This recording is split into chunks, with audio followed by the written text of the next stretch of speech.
Hey, it's your girl, your favorite paralegal, aka Cassandra Lynn, and welcome to Legal Doc Talk 24/7.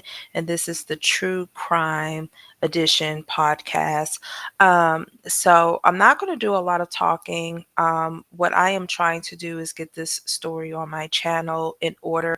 I have been following the story, but I just want to make sure that I share with my Legal Eagle squad and my subscribers this story. And when I say this story, meaning the preliminary hearing, because a lot of us have missed the preliminary hearing for the Naziah case. Now, if you are not aware, Jarvis Butt was found responsible for the disappearance and possibly unaliving of this young child. And as of today, we still do not know where she is. And so the preliminary hearings actually begun on January 6th. And so what I'm trying to do is start from the preliminary hearing date so that way everybody is on one accord.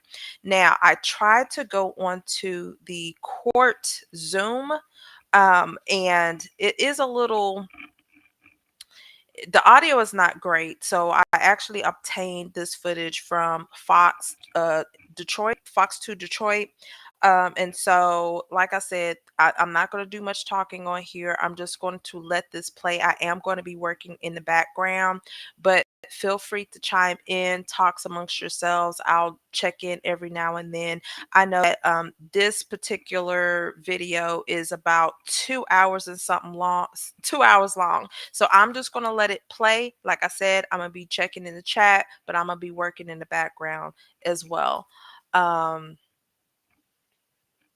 And so for those who are following the story, at least we can follow it from starting at the preliminary hearing. So that way when trial comes, then we are on point. So this is the preliminary hearing on January 6th.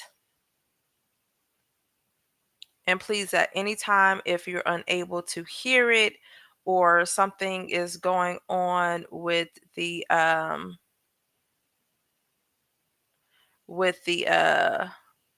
like, where is it at? If something's going on with the audio or picture, please let me know. All right, so let's begin.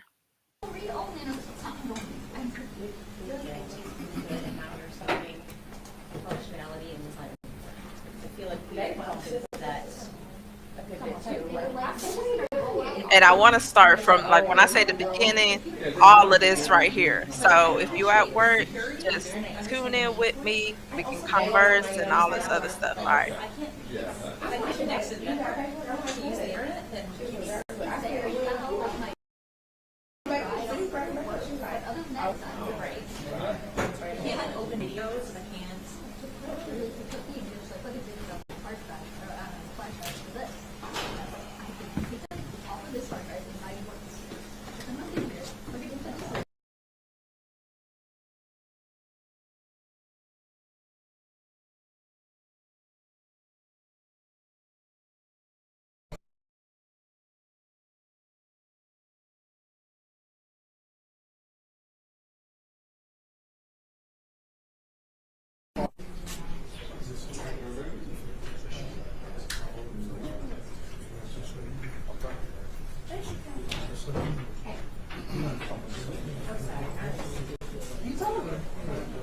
You see more than I do. Tell them out there now.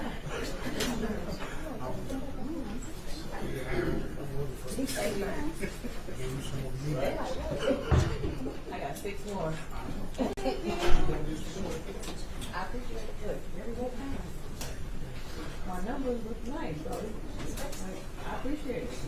They matter. I'm all about the numbers.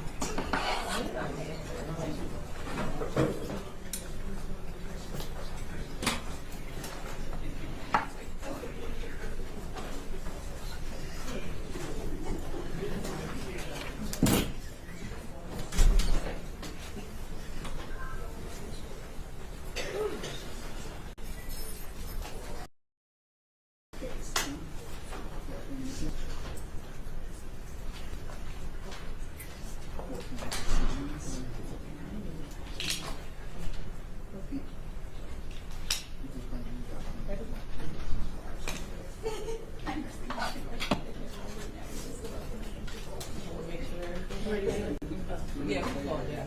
I'm trying to YouTube them.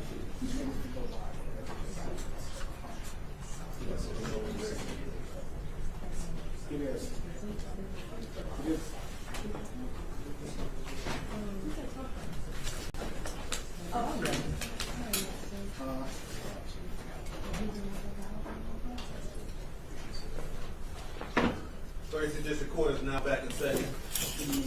Please remain quiet.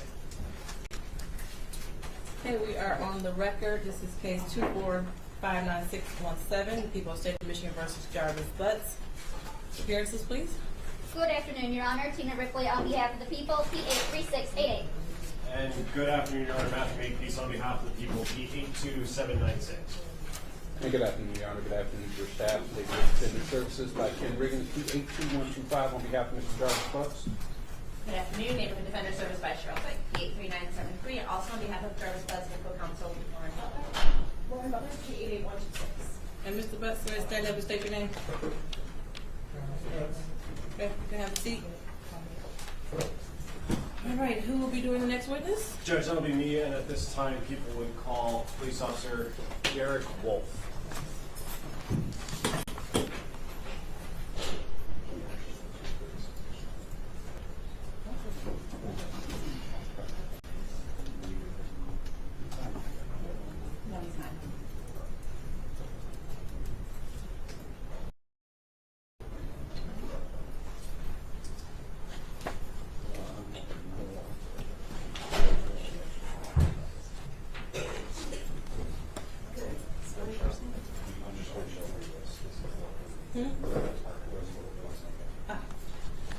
Mr. Makepeace and Mr. Riggins, Yes. or someone from defense counsel. Can I have you all approach? You can have a seat in the house, please.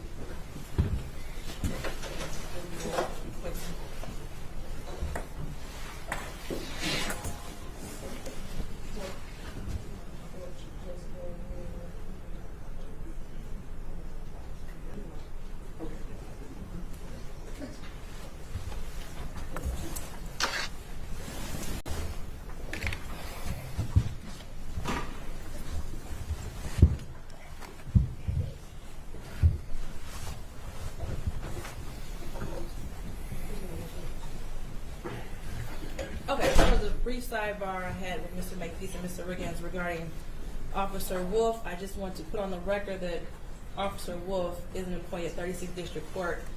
I do not have a personal relationship with him, only a working relationship in which he comes into the courtroom in 234 to do his job as a court officer. I want to make sure with the people in defense there's no objection to me hearing his testimony today. No objection. Okay, I'll swear you in. You swear to tell the truth, the whole truth, and nothing but the truth. Yes. Okay, you can begin. Thank you. Can you state your name for the record, sir? Derrick Wolf. And what do you do for a living currently? I work at 36th District Court as a court officer.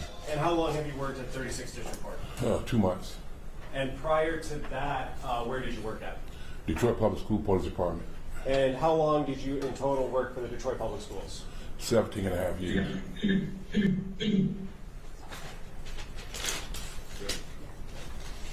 You worked for DPS for 17 and a half years? Yes. And how long have you been in law enforcement in total? 39 years. Before DPS, who did you work for? I retired from Detroit Police Department. And what were some of your common roles and responsibilities at the Detroit Public Schools Police Department? We go to the school. Sometimes we talk to the kids.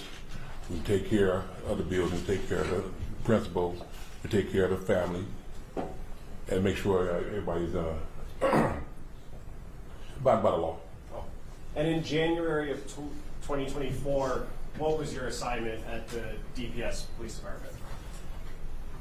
I was assigned to investigations. And as part of that assignment, does that include going out and taking reports from people who are making police reports to the school police department? Yes. Okay. I want to direct your attention to January 10th, 2024. Did you go to J.E. Clark School in Detroit? Yes. And what was the reason you went there, sir? I got sent there by my lieutenant about a missing 13-year-old young lady from the school. And when you went there, did you speak with someone who was making that report? Yes. Who was that person? I talked to her guardian, her grandmother, which is her guardian. And is that Annette Harris? Yes. And in terms of taking that report, what's that process like? I don't want to go into what anybody said to you, but what information are you looking for to gather to put into your report? Okay, I'm making a mystery report. So I asked Ms. Harris, when's the last time you seen her daughter? Her granddaughter. Description of what she had on. Has she ever been missing before? Does she have a boyfriend? Or she have friends she might go by the house and stay? Things of that sort. And did you ask Ms. Harris all of those questions and get her answers? Yes. And then did you write an actual report? Yes. Okay. After you write that report, do you have any role in actually investigating to attempting to locate the missing person? Yes. Okay, and what did you do after writing the report? After I did the report, I canvassed the area looking for this young lady, although she was gone for at least 24 hours because she was missing the day before. And then from that point, we didn't find anything. So I followed the bus that she was on. I got the video, and it shows where she got off the bus at Cornwell and 3 Mile. Said Cornwell and 3 Mile? Cornwell and 3 Mile. Okay. And like I said, we went to the house, talked to the guardian again, talked to some of the people in the house, and then we went on in and let it go from there. Sorry, just to be clear, you keep on saying we. Are you doing these things with a partner? Yes. And who is that partner? Dale Gardner. Okay. Judge, may I approach? Yes. I'm approaching with what's already been admitted as People's Exhibit 2. Do you recognize that, sir? Yes. And what is that is contained in Exhibit 2? The school bus. And is that a still shot from the video that you pulled or that you received? Yes. Oh. And that's the bus that you identified that Neziah Harris was on? Yes. Okay.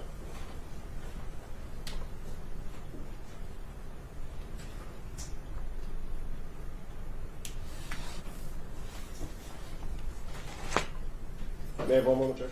Yes.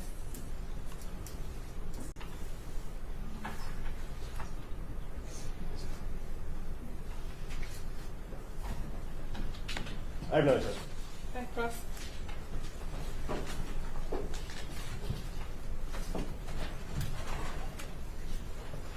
Good afternoon. Thank you. Mr. Wolf, you were dispatched to the J. Clark School because you're an investigator for GPS. I was not dispatched. The lieutenant came to the office and told us to go by the school for the missing. Okay, so you were requested, your presence was requested at the school.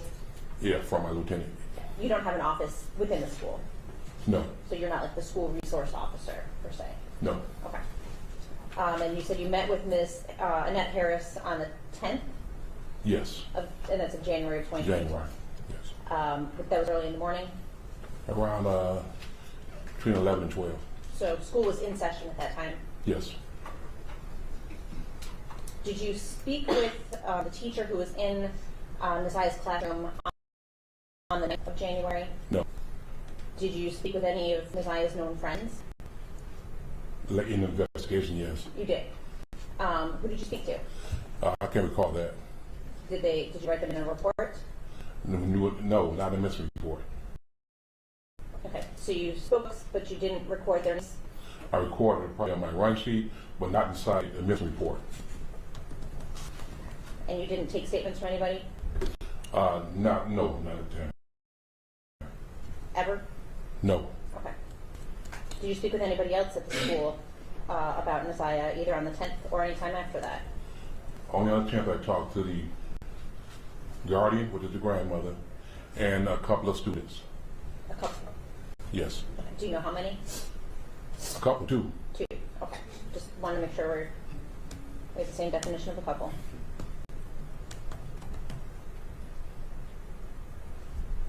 And you said you canvassed the area? Yes. What area did you canvass?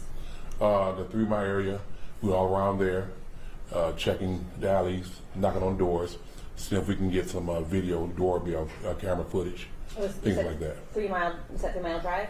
3 miles in Cornwall, that area. Okay, and that's where the bus stop was? Yes, Where Nasiah would have gotten off the bus? yes.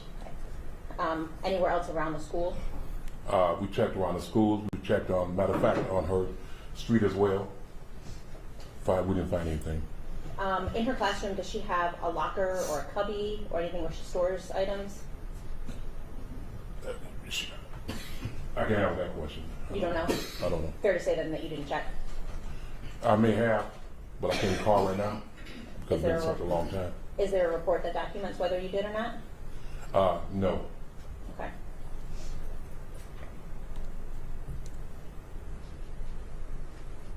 And after you did the canvass of the area of 3 Mile Drive in Cornwall, what else did you do? I went back to the station, advised the lieutenant of what we came up with, Which was what? which was I talked to the parent, the grandparent, talked to other students. We didn't find anything from doing our search of the area. So did you do anything else in regards to investigating? No, I did not, because I was getting ready to retire, so I was done.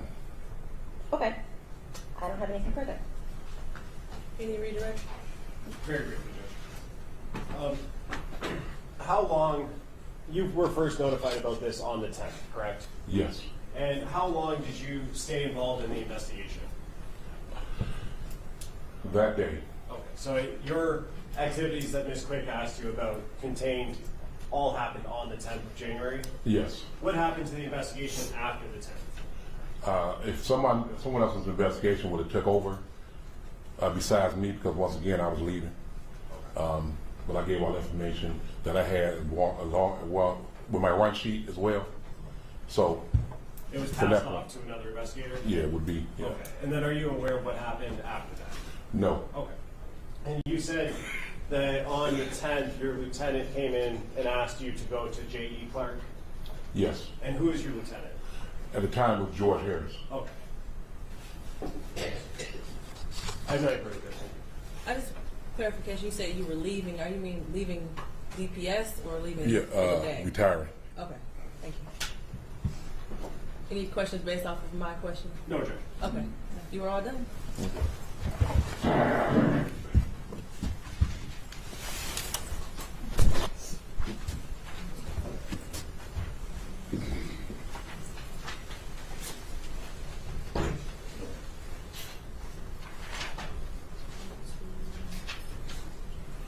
And Judge, at this time, people would call forensic tech Margaret Lavala.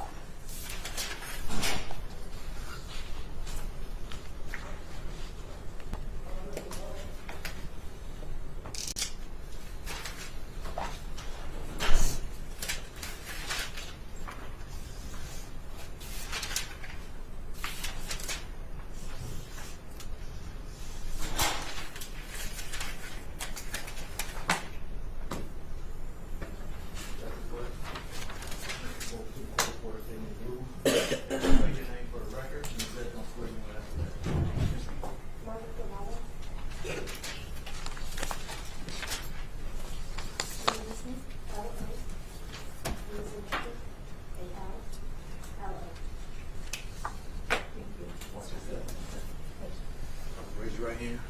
You swear to tell the truth, the whole truth, and nothing but the truth. Yes, ma'am. Okay. Watch your step. Hold up the stairs. Thank you.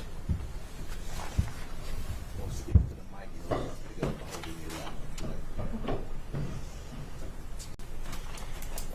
Whenever you're ready, Ms. Smith. Thank you, Judge. Good afternoon. Could you please state your name for the record? Margaret Lavala. And where are you employed?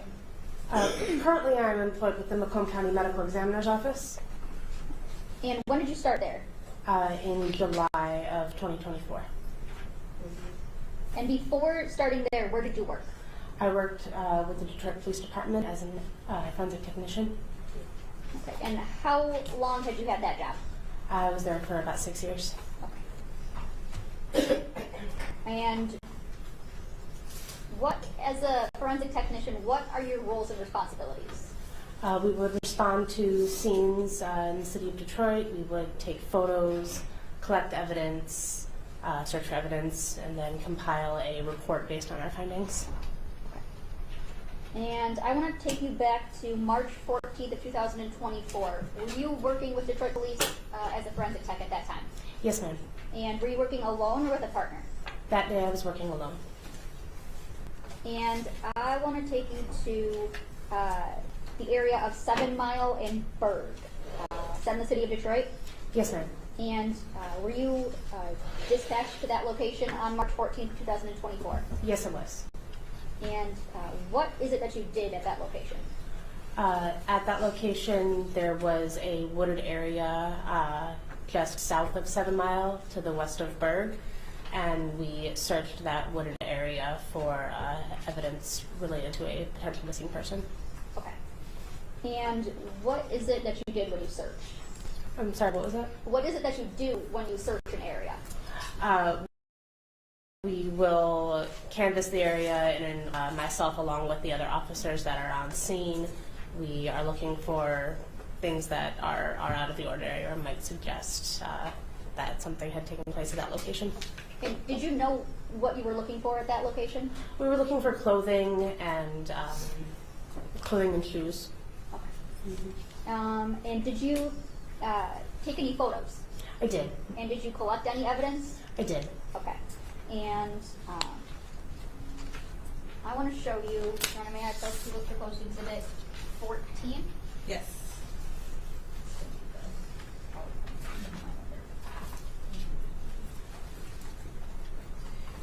Showing you the Margaret People's Proposed Exhibit 14, it's a PowerPoint.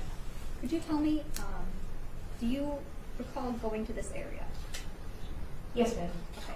And do these photos, there are 129 of them, do they fairly and accurately depict the scene of 7 Mile and Berg as you saw it that day, back on March 14th of 2024? Yes, they do, to the best of my recollection. And Your Honor, I move for the admission of People's Proposed Exhibit 14. No objection. Okay, they'll be admitted. Thank you.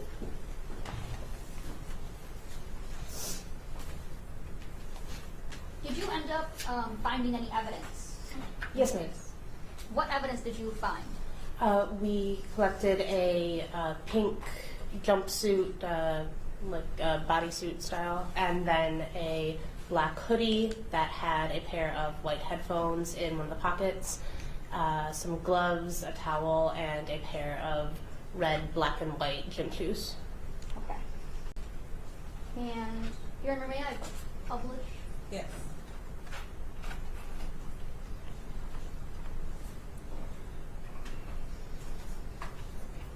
Since you have to allow me.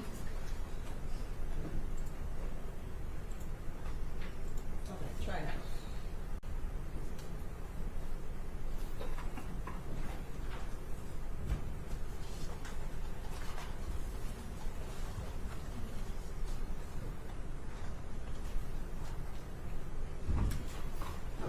And what, so this is in People's Exhibit 14, this is going to be photo 2. What is it that we have here? So this is the photo card that we would take at the beginning of processing any crime scene. It includes the date, the time, the location that we're responding to, as well as who is the current officer in charge that ordered us out to that location, the crime or suspected crime that we're investigating, as well as my name, the code that I'm working, and the report number that is assigned to that case. Okay. Now I'm going to not go through all 129 photos here. I'm going to show you some that I want to reference. This is for record purposes, photo 30. What do we see here in photo 30? We are looking west down, so that fence on the left of the photograph is the fence for an abandoned building at the south end of a parking lot on the west side of Berg. We are looking west towards the Rouge River into that wooded area. You can see what is that pink jumpsuit in the background of the photograph. Okay. And in 33, what do we see here? That is one of the black, red, and white gym shoes that we collected from the wooded area that I had previously stated. Okay. And would it be fair to say that that's a left foot shoe? Yes. Okay. And in picture 35, what do we have here? That was a photograph of the inside of the shoe, of the size tag. And in 37, what do we see here? Again, we are still looking in that wooded area. That is the black jacket that was collected. It is towards the front of the photograph, kind of behind that tree branch. And in 42, That was a close-up of the black hooded jacket that we recovered. okay. And would it be fair to say that you opened up the jacket, or was this how you saw it? We did open up the jacket to examine it, yes. Okay. And in 45, what's in 45? So that is looking in one of the pockets of the jacket. And can you see what's inside the pocket at that point, or no? That photograph, I believe there is a paper and might be the pair of headphones. Okay. And in 47, Yes. what are we looking at there? So yes, that is the paper and the pair of headphones that was recovered from that pocket. Okay. And 50, So that is going to be the hood of that hooded jacket. We noted that there are several holes in the jacket of unknown origin.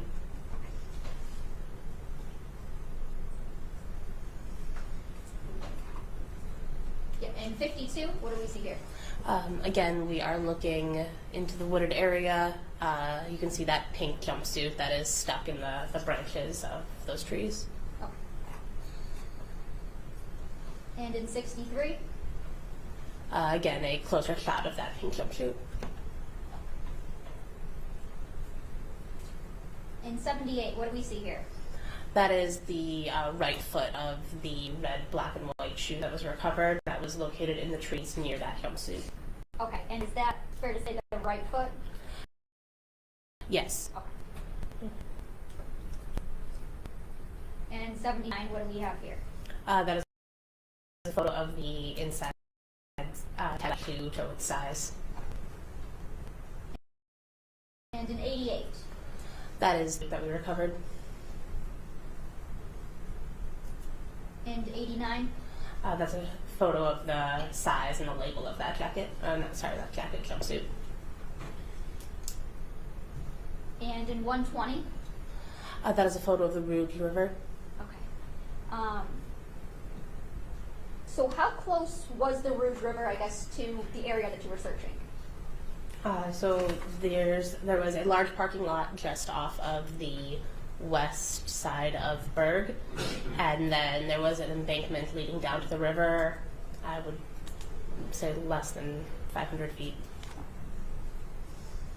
What condition was the evidence that we just saw in the post? What was the condition of it? It was wet, it was dirty, it was currently raining when we were out at that scene, so.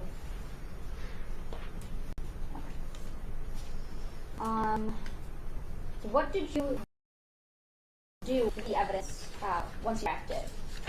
Once it was photographed, we collected it, or I collected it and took it from the scene. The items that were wet, we then brought to the Detroit Police Department's garage, where we have a drying chamber so that that evidence could be dried in a safe, secure, and way so that any type of DNA evidence could be preserved. And then once that evidence was then dried, it was packaged and processed and submitted to the DPD property unit. And you would have been the one who placed those items in the drying chamber? Yes. And are you also the one who placed them on evidence afterwards? Yes. Nothing further, Judge. Mr. Frost? Thank you.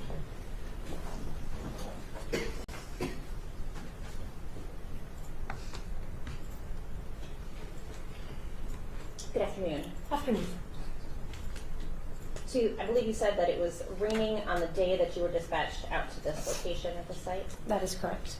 Had it been raining most of the morning? To the best of my recollection. When you were dispatched out by somebody at DPD, That is correct. when you arrived at the site, were there already people on scene? Yes, ma'am. How many people would you say? Approximately 10. 10. Were they all Detroit police officers, or were there other people there as well? Everyone that I spoke with was with the Detroit Police Department. Okay. Could you say for certain that everybody there was DPD? No. You were notified prior to leaving, or when you got there maybe, what evidence or what items you were actually looking for? They told us we were looking for clothing. Okay. Were you under the impression that somebody had seen something and wanted you to come out and photograph it and tag it? Yes. Okay. So you weren't the first person out there to see it? That is correct. Okay. Do you know who originally had seen the items? I do not. So you didn't speak with anybody about where they initially located them? I spoke with the officers that were at that scene, that called me out to that scene, and they directed me to where that evidence had been located. Okay. But say for sure where the items were located before you had gotten there. Fair to say? Handle those items? No. But again, you couldn't say for sure that nobody did. I can't say what happened before my arrival on the scene. Okay. One of the items was a black hoodie, right? That is correct. Fair to say that it appeared pretty weathered. Yes. I think the report notes that there's like spider webs on it, Yes. some detritus leaves, that kind of thing. Yes. There was also a pink bodysuit. That is correct. Now that was not on the ground, correct? No. That was in some branches a distance away. That is correct. About how far away were those two items from one another? Not that far, but I couldn't give an estimate right now of the distance. Okay, yeah, I don't want you to guess. Fair to say that the jumpsuit didn't necessarily appear similarly weathered to the hoodie? No, it did not. It did have some like dirt or stains on it, It did, yes. but it wasn't quite as weathered, I guess, same word I would use. I would say so, yes. Okay. So you collected the items. Mm-hmm. When you did so, did you wear disposable gloves? I did. Did you wear a new pair of gloves for each item that you collected? I did. Okay. And each item went into a separate bag. That is correct. It's got its own tag. Yes. And then you yourself drove them to this evidence garage. Yes. Now, this evidence garage, where is it at? It's located at 11631 Mount Elliott in the city of Detroit. And you yourself checked them in at the garage? Yes. What is the process for that? So it is placed in our evidence tracker system, and there is a label in there to say that it is at the garage for drying. So it was noted that that was where it was going to be. The drying chamber is in a locked room, and then the chamber itself is also locked. So the key was acquired from my sergeant, my supervisor, to get into that room. The items were then hung up in a way that they were not touching each other. They did not come into contact with each other during the drying process. Then this chamber was locked back up. The door to the room was returned to my supervisor. Then after 24 hours, then I returned to then collect that evidence, where it was all packaged individually in their own bag, and then that was then taped, secured, and turned over to property. And you did all that yourself? Yes, ma'am. So when you took each of the items out of their respective bags, again, did you wear disposable gloves? Yes, ma'am. Did you change those gloves every time you handled a different piece of evidence? Yes, ma'am. And then when you recollected them, you put them in fresh bags? Yes. And you, again, used disposable gloves? Yes. And did you use different ones every time you Yes. handled each item? Yes, ma'am.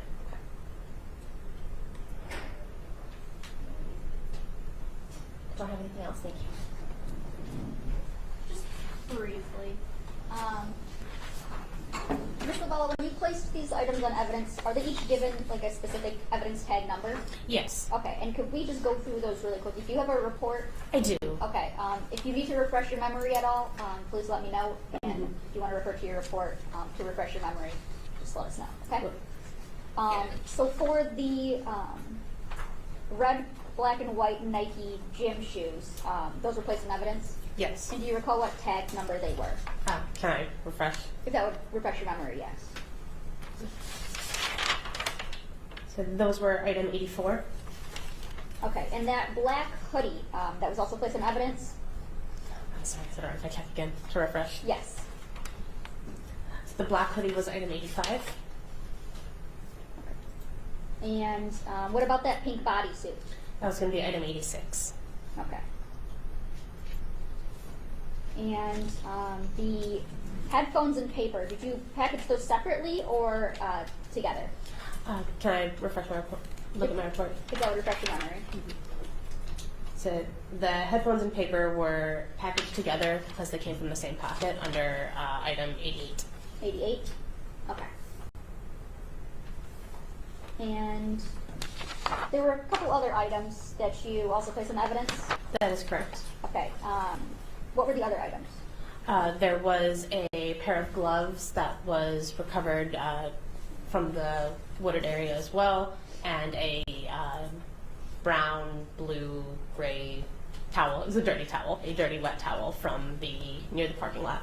Okay. And did you place that towel on evidence? Yes. What number did you place that on? May I refresh? Yes. So the towel was 82. Okay. And what about those gloves you were talking about? The gloves were 83. Okay.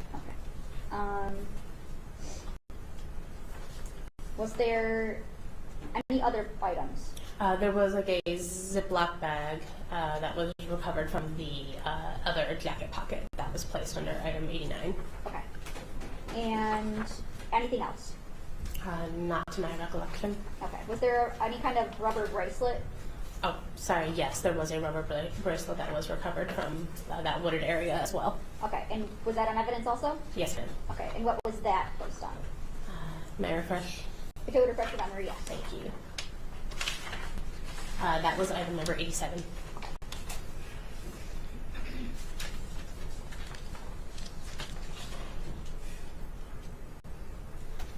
Nothing further, Judge. Okay, you all done testifying. Thank you. Thank you, ma'am.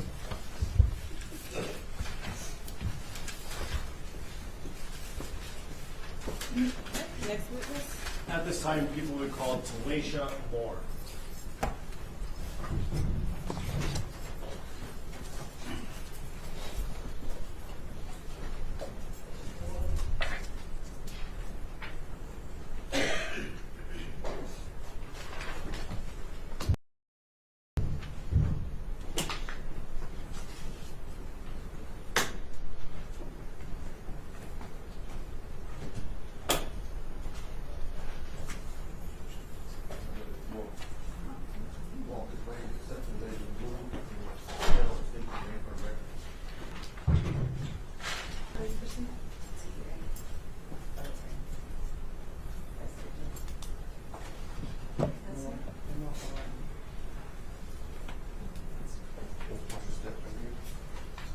Raise your right hand. Do you swear to tell the truth, the whole truth, and nothing but the truth? Yes. Watch your step. Speak into the mic here. Pick it up and hold it in your lap if you like. Okay. Mayor, thank you. Could you state your name for the record? Tilasha Moore. And, excuse me, a couple questions, but first I want to ask you, do you know someone by the name of Cordell Wright? I do. And how do you know Mr. Wright? He is the father of my nephew, my 17-year-old nephew. So, your sister's son? Yes. Gotcha. And is that how you met Mr. Wright? Yes. Through your sister? Yes. Okay. And in what context is your relationship with Mr. Wright? How did you know him? Did he ever do anything for you? Things like that? He fixed my mother's car. He worked on her car. Okay. And what kind of car does your mother drive? A red Jaguar. And what's your mom's name? Jacqueline Campbell. And going back to January of 2024, where were you living at the time? Not your specific address, just the city. Ypsilanti. And who else lived with you in Ypsilanti? My mom and my son. And would Mr. Wright ever come out to Ypsilanti to fix your mom's car, her Jaguar? Yes. How often did he do that? Like a couple times, at least 2 times. And was that around January of 2024? That was the last time. In January was the Yes. last time? And when he would go out there, would he bring anyone with him? This last time he did it. What about For prior? the last 2 times. So before January 9th, him and someone else came, and then on January 9th, they both came. Okay. And the person that he brought with him, do you see that person in the courtroom today? Yes. And could you point to him and identify a piece of clothing he's wearing? Well, I can only see the top of his head right now. Are you 100% sure that it's that person? Could we have everyone remove their masks, Judge, just for a brief moment? If everyone in the courtroom could remove their mask if they have one on, please. Ms. Moore, do you see the person that Mr. Wright brought with him? I do. And could you point to him and identify a piece of clothing he's wearing? A green one-piece thing. For the record, the witness has identified Jarvis Butts, the defendant in this matter. So reflected. Thank you. And you said Mr. Butts came out how many times with Cordell? At least 2. So this last time in January and the time before that. Okay, and the time before that, who was anyone else with the two of them? No. And what were they doing the time before January 9th? Working on the car. I can't remember. It was a couple of things they had to fix on it. And they came out and did it in the driveway. Sorry. No. I was just going to say the last time we got the car towed to the shop and they drove it back up. Okay. And so in between the most recent time before January 9th, the Jaguar, correct me if I'm wrong, was towed to Detroit? Correct. Okay.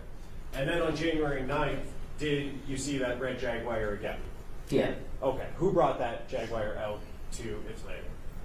Cordell and Jarvis. Okay. And was anyone else with Cordell and Jarvis? Yes. Who is that person?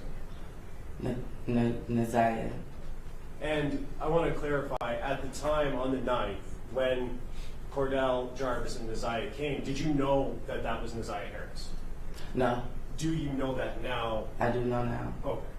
And is that based on information you've learned or seen in the news and things like that? Well, it was based on when the detectives came to the house to question us. That's when I found out who she was. But at the time on the 9th, you didn't know? Mm-mm. Is that a no? No, yes or no. I did not know. Now, let's talk about when they came out on the 9th, January 2024. What was that interaction? How long did it last? Can you kind of take me through, start to finish, their visit and delivering the car? So they came, they delivered the car.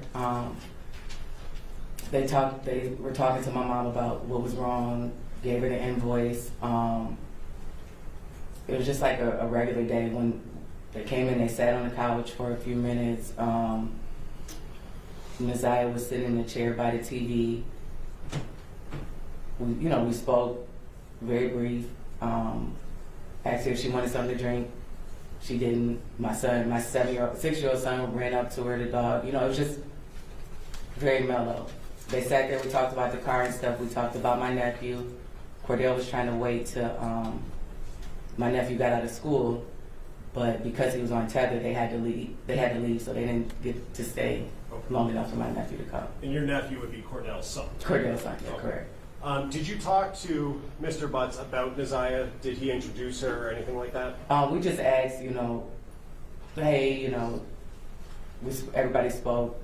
He said this is his niece, and that was pretty much the basis of it. I cannot remember if he said her name or not, but he did introduce her as his niece.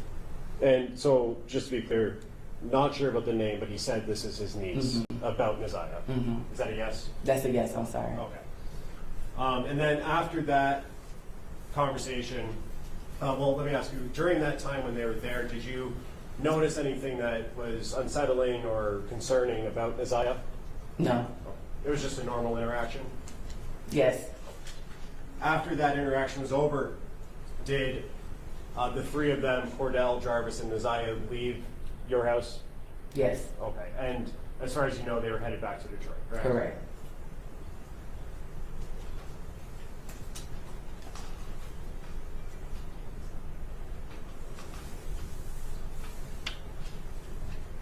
When they left, whose car were they leaving in? Cordell's truck. And all three of them were in the same car? Yes. And you said that they were delivering the Jaguar to your mom or to your house, correct? Yes. Did you see them pull up? Do you know what the driving and seating arrangements was? I do not.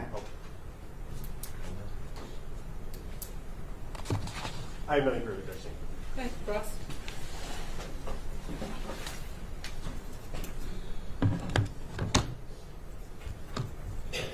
Good afternoon. Good afternoon. So, you're technically not related to Cordell, right?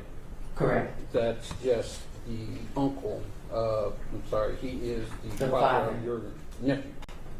Okay. How would you say your relationship is with Mr. Wright? It's cool. Like, no issues. You got along with him well? Mm-hmm. Okay. Yes. And you know Cordell worked as a mechanic? Correct. Okay. And how long has he worked on your vehicles? Was this something new, or had he worked on your vehicles previously? I think he might have changed the oil on one of my cars a couple years back, but not that frequently. Okay. And you knew he had did you know he had a shop that he worked out of? Yes. Okay. Had you been to this shop? Yes. Okay. And you said that there was a time prior to January 9th that he came up and worked on the car, correct? Correct. And you said that my client was with him at that time. Correct. Do you recall when that was? It had to be in the summer. I cannot recall the exact date. But it was summer of 2023? Yes. Okay. And that was the first time you had seen Jarvis Butts? Yes. To him that day? Yes, The we first talked. time? Yes, we talked about me being a member of Zeta and that he had a cousin or somebody that was a Zeta. We all went to O'Reilly's to get some parts or something for the car. Okay. Stopped and got something to eat. Came back, but it was very mellow, like.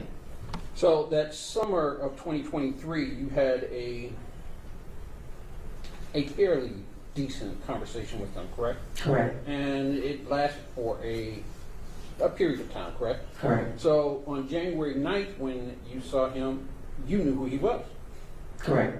You had recognized him because you had spent time with him, correct? Correct. Okay. So you had the car, and you knew that he was partnered with Cordell at the shop, correct? Correct. Okay.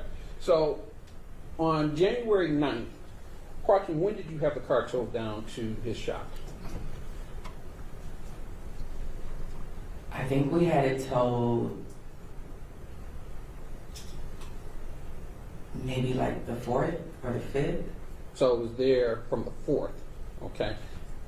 And it was the 9th that they brought it back? Correct. Okay. Do you know approximately what time the car was brought back?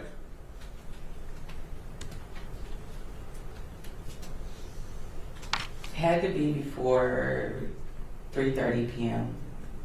There was 3. Well, no. It had to be before 5:30 because my sister got off work at 5:30. So mid-afternoon. Okay. But you're not sure the exact time? I'm not sure the exact time. Was it light or dark outside? It was still light out. Okay. And they came up, they pulled the Jaguar in first, the driveway. Correct. Right. And then Cordell's car was behind us. I believe so. Okay. When they pulled up, did you see them exit the vehicles? No, Okay. So you don't know who was driving what? I don't. Okay. So at that point, they came into the house, correct? Correct. And did they all walk in together? Or Yes. Okay, so Cordell came in, followed by Jarvis, correct? I can't tell you the exact. I don't know if Naziah walked in first or Jarvis walked in first. Okay. And this young lady. And to be fair, you didn't know who she was, correct? Not at all. Do you recall what she was wearing when she came? I think she had on a jacket.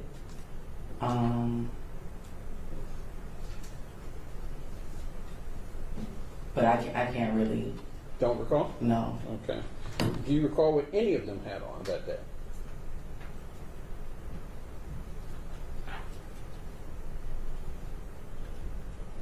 Not really. Okay. So, do you recall without going into your house, was it dark, light in your house? Were the lights on? The lights were on. Okay. And you have a fairly large living room? Yeah. Okay. So when they came in, you said that Nazir sat next to the television. So yeah, like if when you're coming in, there's like a red cabinet type thing. The TV sits on top of it, and then there's a chair right, like a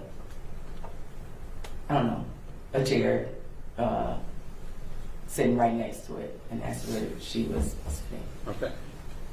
And when she came in, did she introduce herself? She did not. Okay. So she came in, sat down, right? We offered her to see, like, came in, Cordell said hello. He was doing most of the talking. Jarvis said hello. Said, this is my niece. Then it was like, y'all have a seat. Okay. Cordell sat on the couch. There's a couch this way, and then a long couch this way. I'm sorry, go ahead. And I was just going to say, I believe that they were both on this couch. Nazir was in the chair, and me and my mom were on the longer couch. So your mom was there? Yeah. Correct? All right. And you all were conversing, correct? Correct. And it's fair to say that you weren't conversing with Nazir, correct? No. You were conversing with Jarvis. I'm sorry, you were conversing with Cordell. Cordell and Jarvis about the car and the invoice that they brought. All right. And you said at some point your son came up and was talking with Nazir? Correct. Okay. And how long did this conversation last? Like all of our conversation? Right. How long were they there? Probably between like 30, 45 minutes. Okay. Maybe an hour. And while they were there, you didn't notice anything, and I think you already mentioned this, you didn't notice anything out of the ordinary, correct? Correct.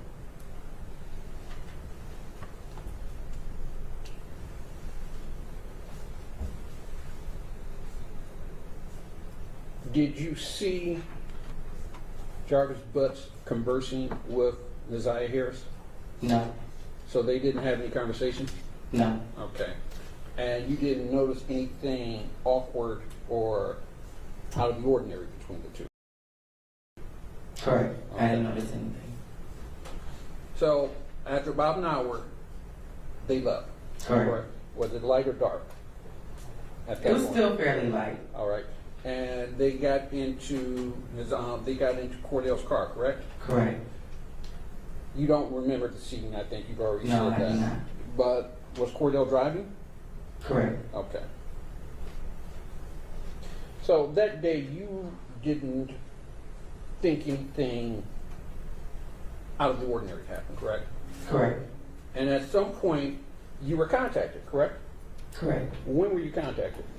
Well, we were contacted by Cordell the next day because when we paid the invoice, it was $70 short. So we had to get Jarvis's cash app to send the rest of the money. So that was the last part of the conversation. And then the detectives came, I want to say the end of March. So the end of March. So I believe. I don't know the exact day, but it was at least a month or two later.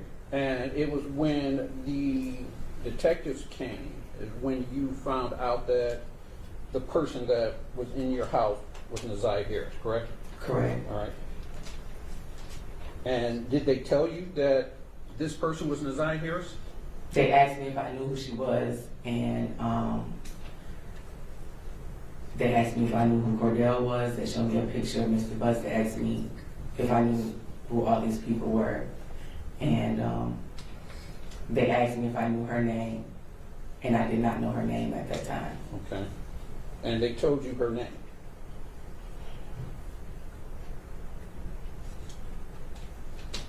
Honestly, I don't know. Okay. And at any point, did you look up why they were there or look up any information about this case? Yeah, after they left. After they left? Mm-hmm. Okay, and what did you look up? Objection, relevance. I just want to see where her information came from. This some of the results of what she looked up.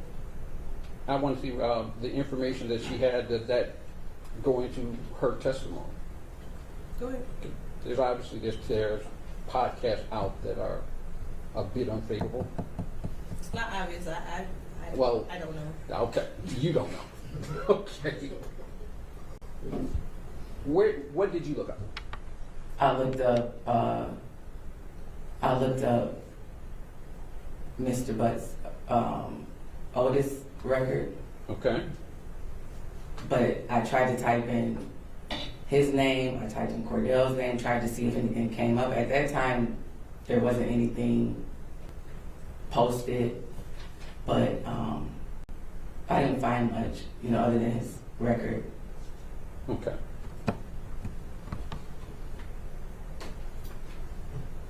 Just one more.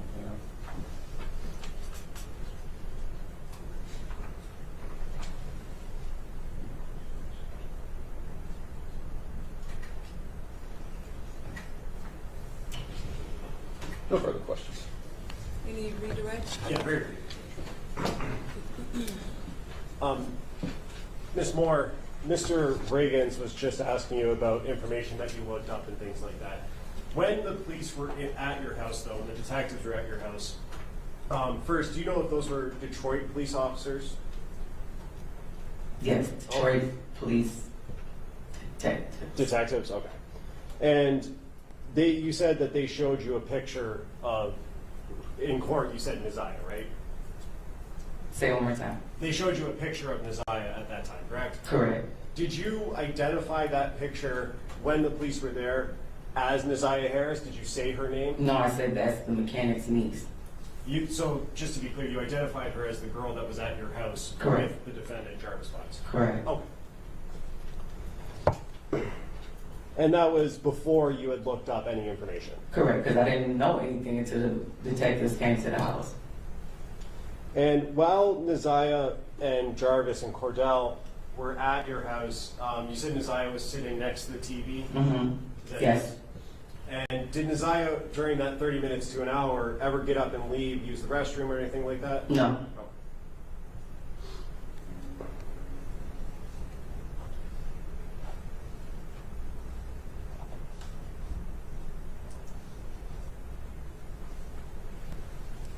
And you mentioned earlier that Cordell was on a tether and that's the reason he had to leave, right? Correct. Do you know what Cordell's tether hours were at that time? Like what time he had to be back home by? I don't know. Okay. How far of a drive is it from Detroit to Ypsilanti? Probably about 40 minutes. And what was the reason that Cordell had to leave again? Because he said he had to be back in the house for his tether. Okay, so did it seem like he was in a little bit of a rush to get back, or he was cutting it close maybe with that drive, 40 minutes? No, I think he had whatever he needed to do, and he just wanted to make sure he was in the city on time. But is it fair to say that he would have left somewhat closer to his cutoff time? If that's the reason he left, or that he said? Yeah, I object. I think that calls for speculation on her part. I was going to say, I don't know. Oh, I'm sorry. Do you want to respond? If she knows, I think it's a close call. If you know the answer. I don't. I don't know. I can't say. Anything else? I have other further addressing to do. Okay, you are done testifying. Thank you. Watch your step.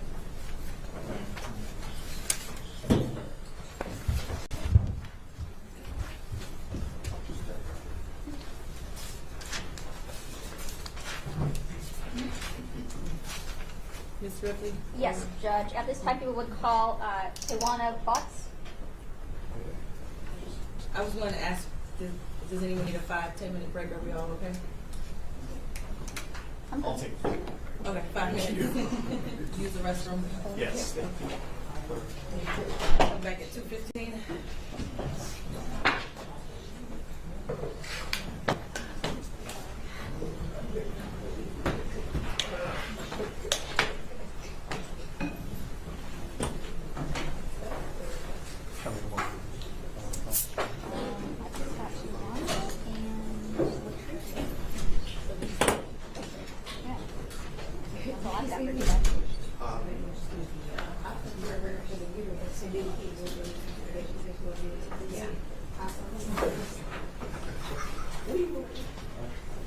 Amy? Oh, no, I'm good. I can just. You guys. I don't. Probably have to, not actually. Not yet. If that's all you have to say, you should. Haven't seen it shimmer? There.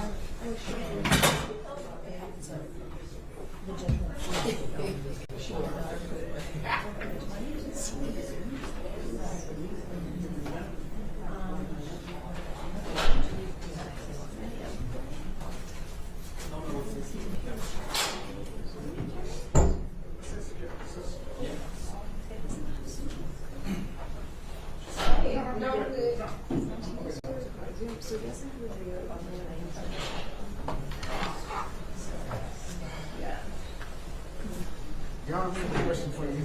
Sure. Would there be another opportunity for us to leave because we were trying to set up our live shot for the 12 o'clock outside?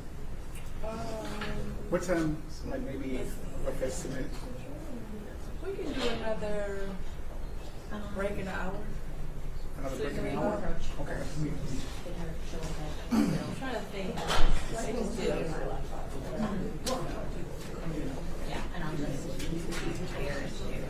Okay, thank you. I'll follow along with your. Okay.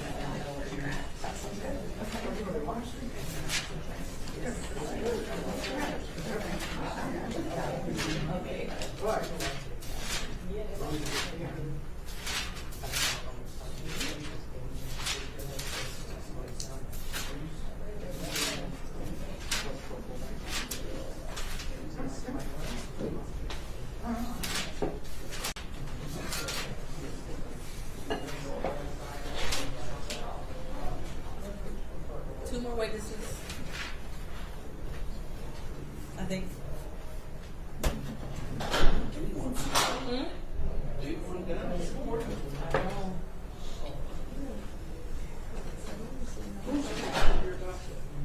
Sean GK. Who? GK. He's on landlord tenant. He's been here 2-3 years now. So we got a newbie we got to break in? Go right ahead. I'll be upstairs on the 5th floor with peace and quiet and non-violent cases. Oh, I listen. I'm tired. I've been, you know, when I started doing criminal work, I'm over it. I'm done. Okay. Go right ahead. Break him in. Yes, good for that. Okay. He's very patient. He's very patient. Okay. Very patient. No, that's good.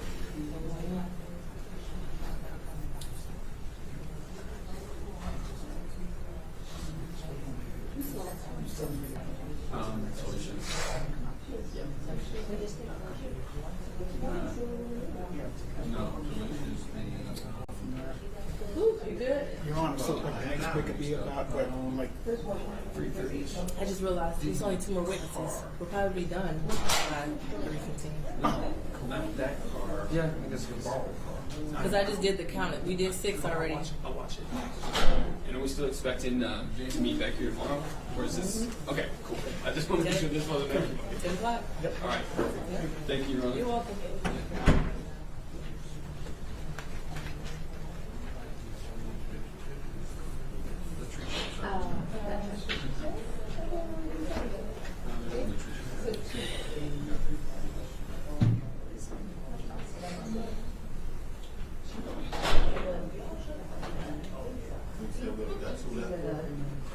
I counted 6 so far, so I'm not that good at math. But Yeah, 2 left. no, I see tomorrow. Oh, Wednesday. Okay. Last one. Just not today. Not today. Okay.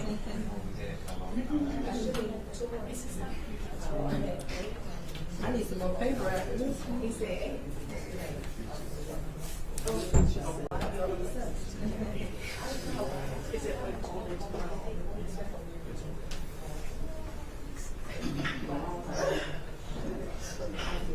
Bless you. Thank you. It could be the air in here. Do I? I don't have a sister.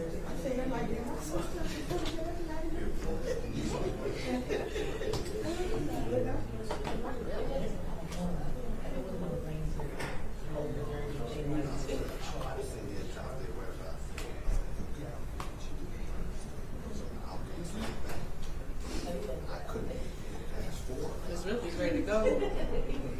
She's like, let's go. I'm always ready to bed. Huh? Yeah, we are.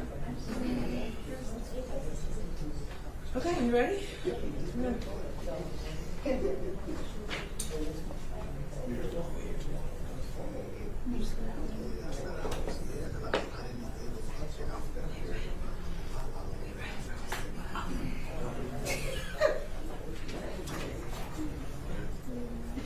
Go ahead.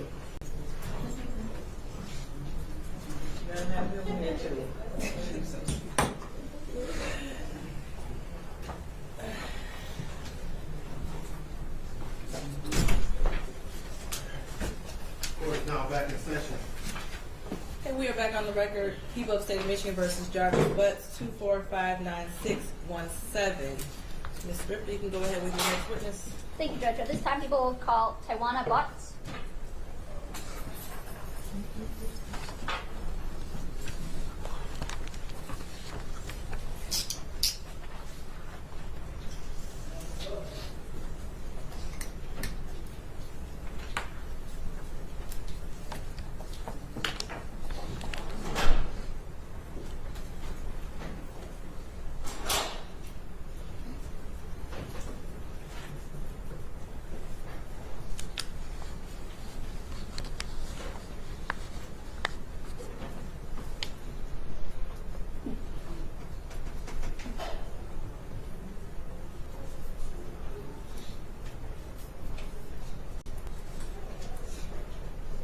Walk his way, please.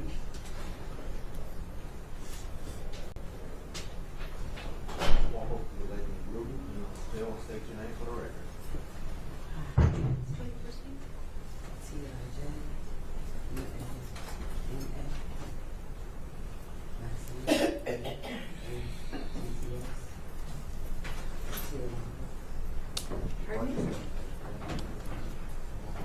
Raise your right hand. Do you swear to tell the truth, the whole truth, and nothing but the truth? Yes. Okay. Watch your step. Whenever you're ready, Ms. Ripley. Thank you, Judge. You're gonna speak to the mic, it's going to hold it in your lap. Okay. Good afternoon. Could you please state your name for the record? Tijuana Butts, All right. And how old are you, Ms. Butts? 46. And do you know someone named Jarvis Butts? Yes, And how is it that you know him? he's my brother. Okay. And how old is Jarvis Butts? 42. And do you know his birthday? Yes, When's his birthday? November 21st, 1982. And do you see Jarvis Butts in the courtroom today? I saw him walking in. Okay. And can you point to him and tell me the color of the clothing that he's wearing? He has on, I believe it's dark green shirt. He's sitting behind the lady to the side of you. Okay.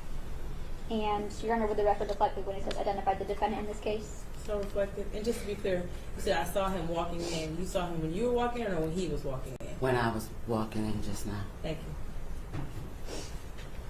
you. And Ms. Butts, where did you know Jarvis to work? He worked at a shop on Warren and F called Frank's, and then he moved to a shop on Hopper and Connors. I don't know the name of it. Okay. And Ms. Butts, do you remember talking to Detroit police back on February 26, 2024? Yes. And what's the reason that you went and talked to Detroit police? I had reason to believe that I saw Messiah the day she went missing. tell me about that. What makes you believe that you saw Naziah on the day she went missing?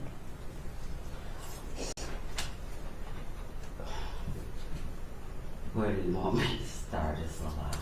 So, from the very beginning, where is it that you think you saw Naziah? At the shop on Harbor Encounters. Okay, and whose shop is that? My brother Jarvis Butts and his partner. Okay. What's the reason you were at your brother's shop that day? Something was wrong with the car that I was driving, and I just needed him to check it out to make sure it was safe for me to drive. Okay.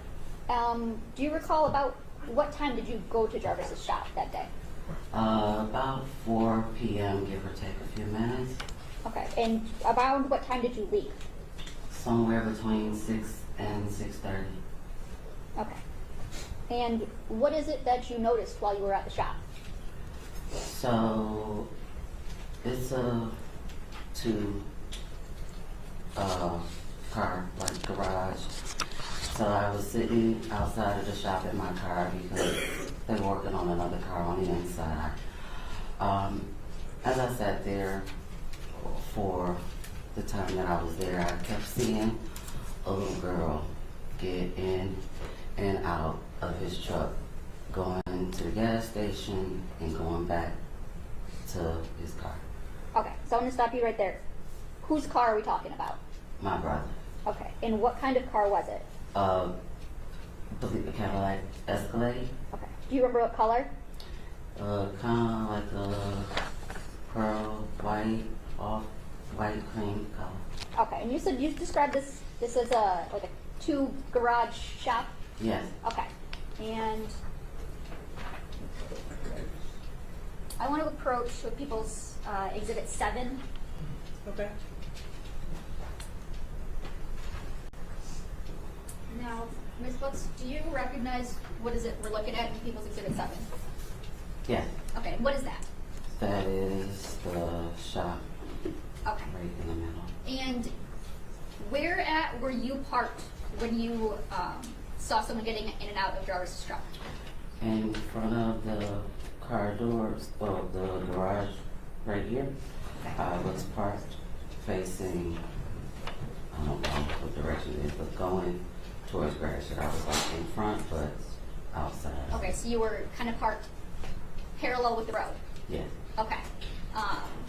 Can you draw a T where your truck was? My car? Yeah, your car was. Yeah. Yes. And then put an arrow the way you were facing.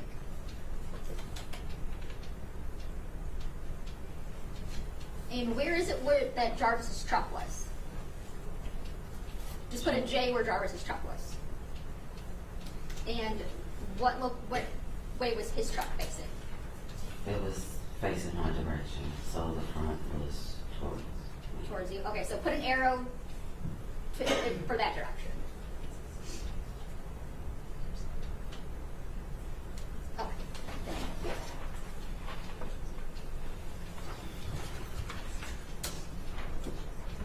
Now, do you get a look at this little girl that you see getting in and out of his car? I saw her,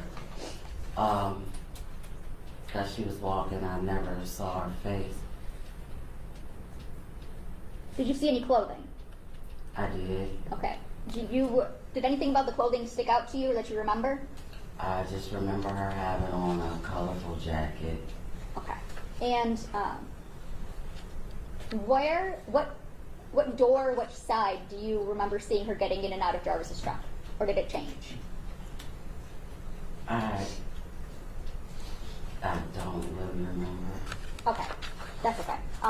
So you said you mostly remember a jacket, a colorful jacket. Yes. Okay.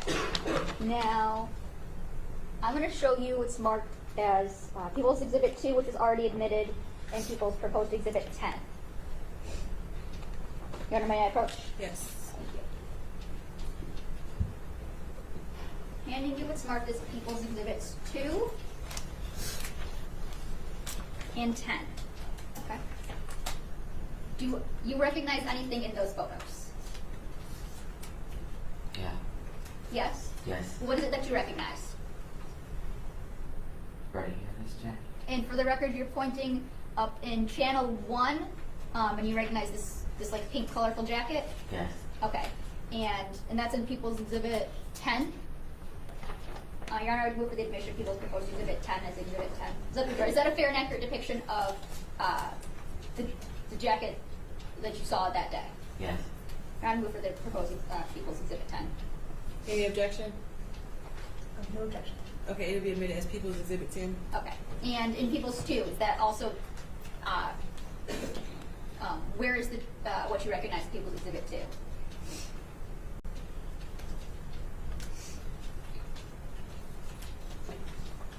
It looks like channel 2 here, maybe. Okay, facing the back? Yeah. Okay. And you recognize the jacket in this photo too, right? Yes. It's a little blurry, but it looks the same. Okay. And what about in channel 1 of Exhibit 2? It would be this one right here. Okay, and it's fair to say that's the back of a jacket? It seems to be the back of a jacket? Okay. Thank you. And you said that you saw this little girl with this jacket on getting in and out and going into the gas station? Yes. Okay. Did you know who this little girl was at the time? No. Okay. Is there a time that you ever get out of your car? Yes. And what do you do? I needed to use the restroom, so I asked his partner if I could use the restroom. He told me to go and tell him in the gas station. And as I was walking towards the gas station, she was walking in front of me going into the gas station. Okay. So about how far in front of you was she? I would say maybe where the gentleman in the gray blazer is behind you. Maybe a little bit farther, I'm not really sure about that distance. From where you are to him? Yeah. Okay. And I'm really bad at estimates. 20, 25 feet? Yeah, I would agree with about 20, 25 feet. And you said you never got a chance to see this little girl's face? No. Was there anything else about her that you can remember? I just remember her being kind of small, like outside of just seeing her get in and out of the car. When I was walking towards her, I was like, she's tiny, and I just remembered the coat. Okay. Tiny, like in what way? Like tiny, skinny, short? Kind of skinny and short. Okay. And did you ever ask Jarvis who the little girl was? Yes. And what did he tell you? He told me, and I can't remember if it was this exact word, or he said it's my partner's niece, or he said it was King's niece. Okay, but you knew who he was referring to? Yes. Okay. Did you think anything of it at the time? No. Okay. And what is it that made you think something? Was there a time where you thought something different? Yes. Okay. And what is it that made you think something different? I received phone call, a video call from one of his kids' mom, and she told me about some things that happened on Valentine's Day, and then she sent me a video of a podcast about my brother. Okay. And what did you do as a result of receiving those things? I called Shannon and I asked her for Sergeant Jones' phone number. Okay. And who's the Shannon that you called? His kid's mom. Shannon Harris? Yes. Okay. do you do anything before you go and talk to Sergeant Jones? Yes. Okay. What is it that you do? Okay, so after having a conversation with Shannon Harris and his other kid's mom, I was informed that his partner King, I guess something happened where the Objection, this is hearsay. There's not a statement yet, Judge. Being informed. I'm not sure what she's even about to say. Okay, just to the extent that it's informed of someone else's statement. You might have to object in a couple moments. You need to speak up. If you could stand up Please. and make your objection. Yes, just objecting to the fact that she was informed of something. It appears this might be hearsay, but we'll Okay. see. Yeah. Could you finish what you were saying? I don't know where you were going with this. I'm trying to remember where I left. Okay, so after talking to Shannon Harris and his other kid's mom, I was informed of some things that had taken place, I think Valentine's Day. So they told me that his partner King. Okay, cool. Okay, so That at is- this point, this is hearsay. They told me, and the lack of personal knowledge, the things that she was informed of. Can I finish? 1 second. One. What is an Sorry. objection? I'm Everybody- sorry. The witness Sorry. has to stop talking. So, based on those, do you go and talk to someone else? Yes. Okay. Who do you go and talk to? His partner King Okay. And where is it that you go and talk to King at? at the shop on Harper Encounters. Okay. And without telling me what King said, kind of describe what was your conversation about?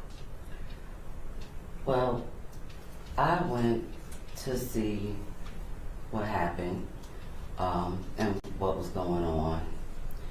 During that time, I told him that I had never seen any little girl at my brother's shop besides my nieces, outside of the little girl that I saw getting out of his truck that day.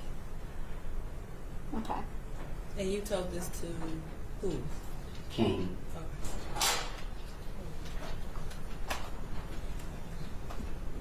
And who is King again? His business partner.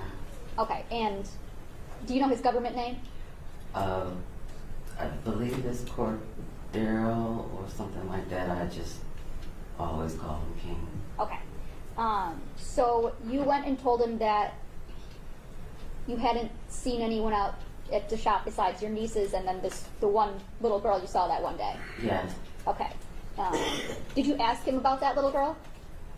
Well, I didn't ask him about it. After I said that to him, he told me. Objection, Your Honor, this is going to be hearsay again.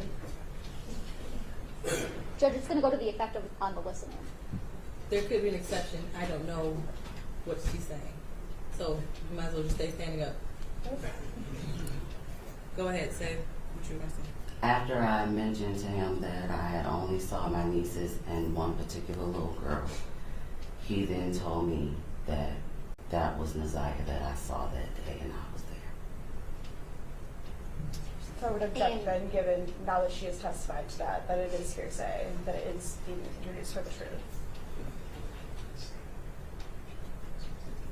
And Judge, I would say that it's actually a statement of identification.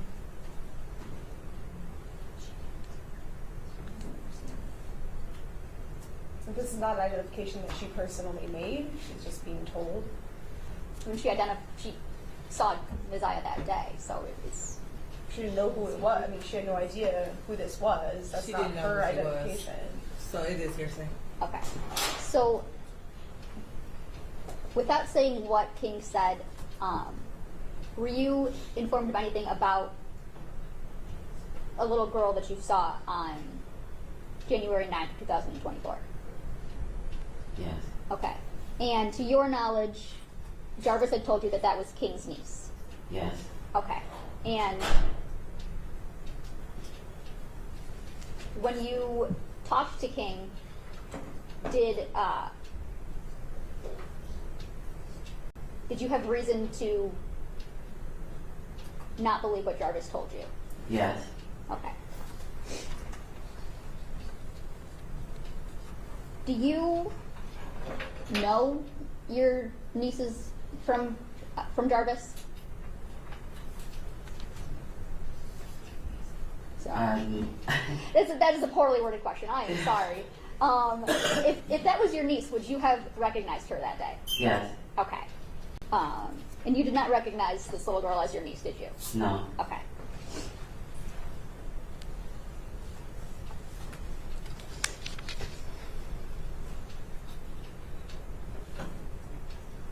What is it that you did after speaking with King that day? I called Shannon Harris and I asked her for Sergeant Jones' phone number. Okay. And did you eventually talk to Sergeant Jones? Yes. Okay.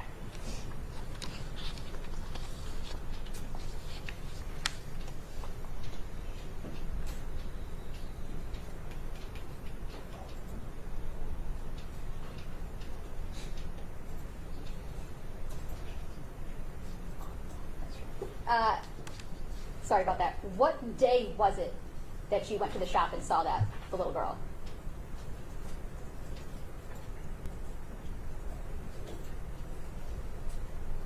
Can I ask you a question? I didn't remember the exact day at that time. Okay. What is it that makes you believe that it was Nazai Harris that you saw on that day?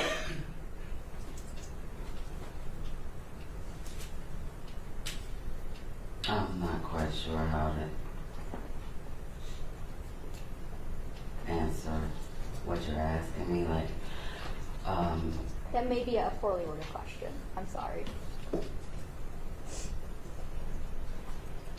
Can I just have 1 second, Judge? Yes.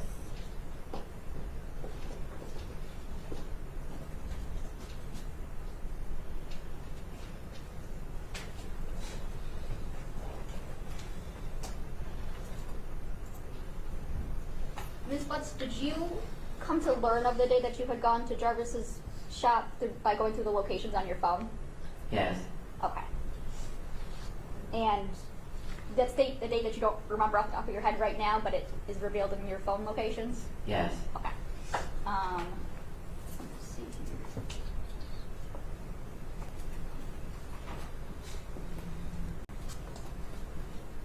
One second, Judge. Find her.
When is it that you went through your phone locations to determine the date? Oh, I'm sorry, do you need a moment?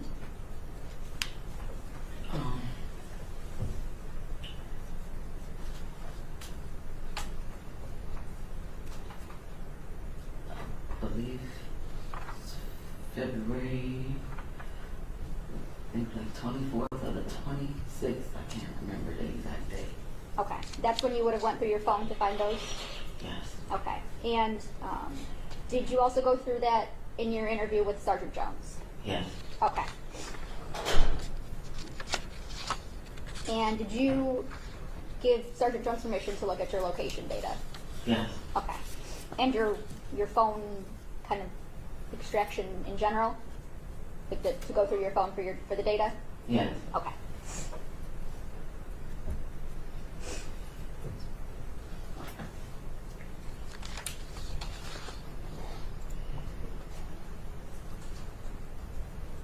Nothing else, Judge. Thanks, Chris. Good afternoon. So you go to the shop where your brother works periodically, right? From time to time, yes. You've been there prior to the day we've been talking about today? Yes.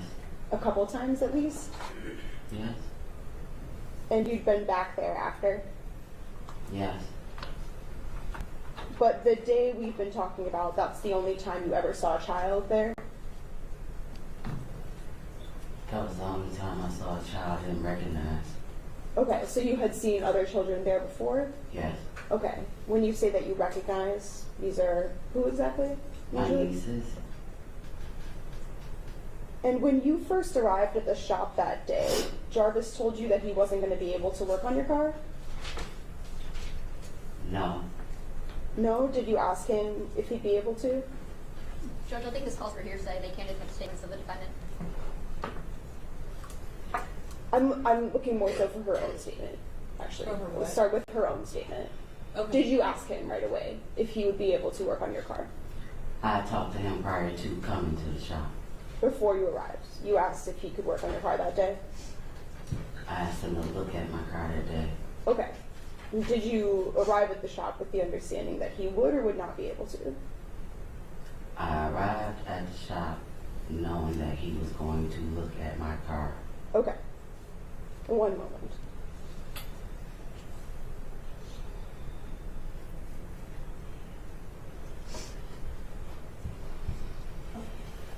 And was that via text or call or some other way?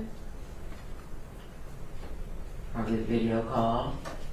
Okay, so a video call a little bit before you headed over? Earlier in the day, maybe. Okay. I'm not sure exactly what time. Okay, so that's how you decided that you'd go over later. He told me I could come. Judge, this is kind of all calling for hearsay in a backdoor way. The response is hearsay.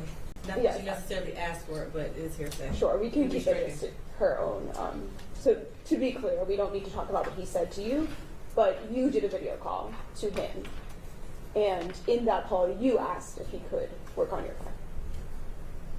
You Right. keep saying work on my car. I said look at my car. Okay, look at your car, but you asked him personally in a video call. Yes. Okay, and that was maybe that morning? I don't remember what time of day it was, but it was before I went to him. Okay, thank you. Okay, and as you were saying, this day, I think you've said you saw some other children there at other times, but this particular child, you only ever saw this child on this particular day. Yes. And the whole time you were there, from your testimony and from that police interview, you said that you never saw her face. Yes. And then you did also see some news stories about this case. Yes. Yeah, in the podcast that you talked about. Right, there were some podcasts. I had already saw her on the news, but I did not know who she was. Sure, but that was, by seeing those stories, that's how you started to think. Well, I was sent the podcast after some other things that was told to me. That's when I received the podcast. So initially, between the day you were at the shop, right, and then until you started to see that news, at first you didn't make this connection that maybe she was anyone in particular. Not at all. Okay. And then through seeing that news, those podcasts, that's when you started to think she No, was. that's not the reason why I thought that. No, but that's the timing, or it's not? I guess you could say that. That's when you started to, at least when you saw those things, that's when you started to wonder. I was wondering before I saw the podcast. Okay. In your police interview that you did, did you tell them that at first when you saw the news you didn't really make a connection because of not having seen her face? Yes. Okay. So that interview was on February 26, 2024, right? Yes. And you were having some trouble remembering some of the specific details from January 9th at that point? Not so much as remembering maybe the order I remembered it in. Okay. Were there some times, at least though, when you were asked some questions and some details that you had to say, I can't remember some things? I can't remember now. Okay. Would you agree that at least Like, when it could have been that. Okay. I was just probably did. I guess it would be safe to say because I didn't know. Okay, so you think it's safe to say that at that point in time, there are at least some details you were having a hard time, some questions you couldn't answer. I can't disagree. Okay.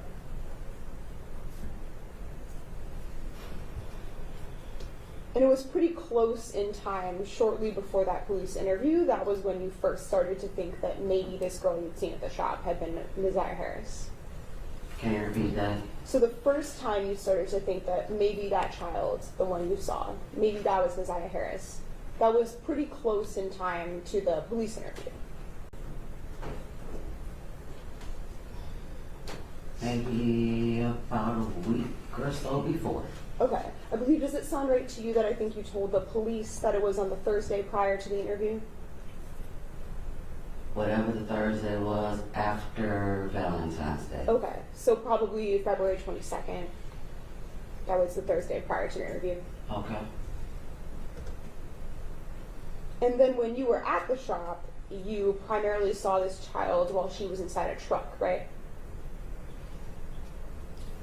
I didn't know it was a child in the truck until she kept getting out. Okay, but when you saw her, she was in a truck? I saw her getting out the truck, yes. And were you inside your vehicle? Yes. You arrived in the daylight, right? Yes. And that's, I think, what you're referring to, right? Initially, that's when you didn't yet know somebody was in the truck.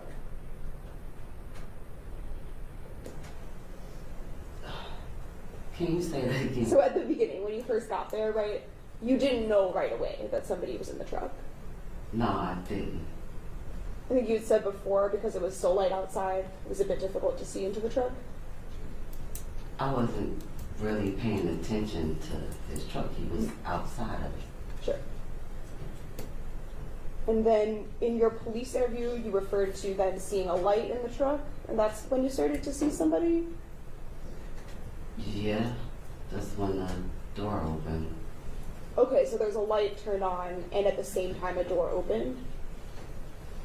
That's the reason the light was on. Okay, because the truck door was open. Yes? Sure.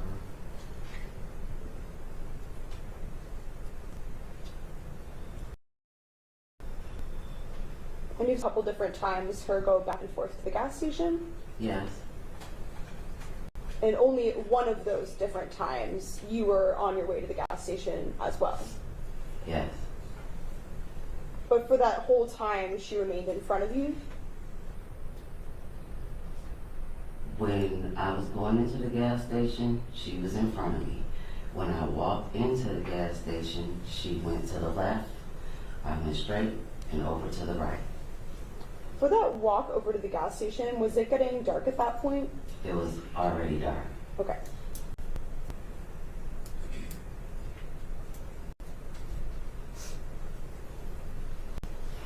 And while she was in the truck, I'm not sure exactly part of the truck this was?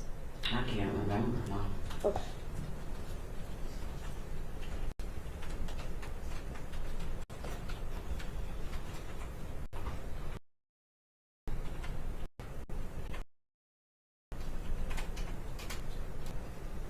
So you understood initially when you arrived you'd probably have to wait at the shop sometime? Yes.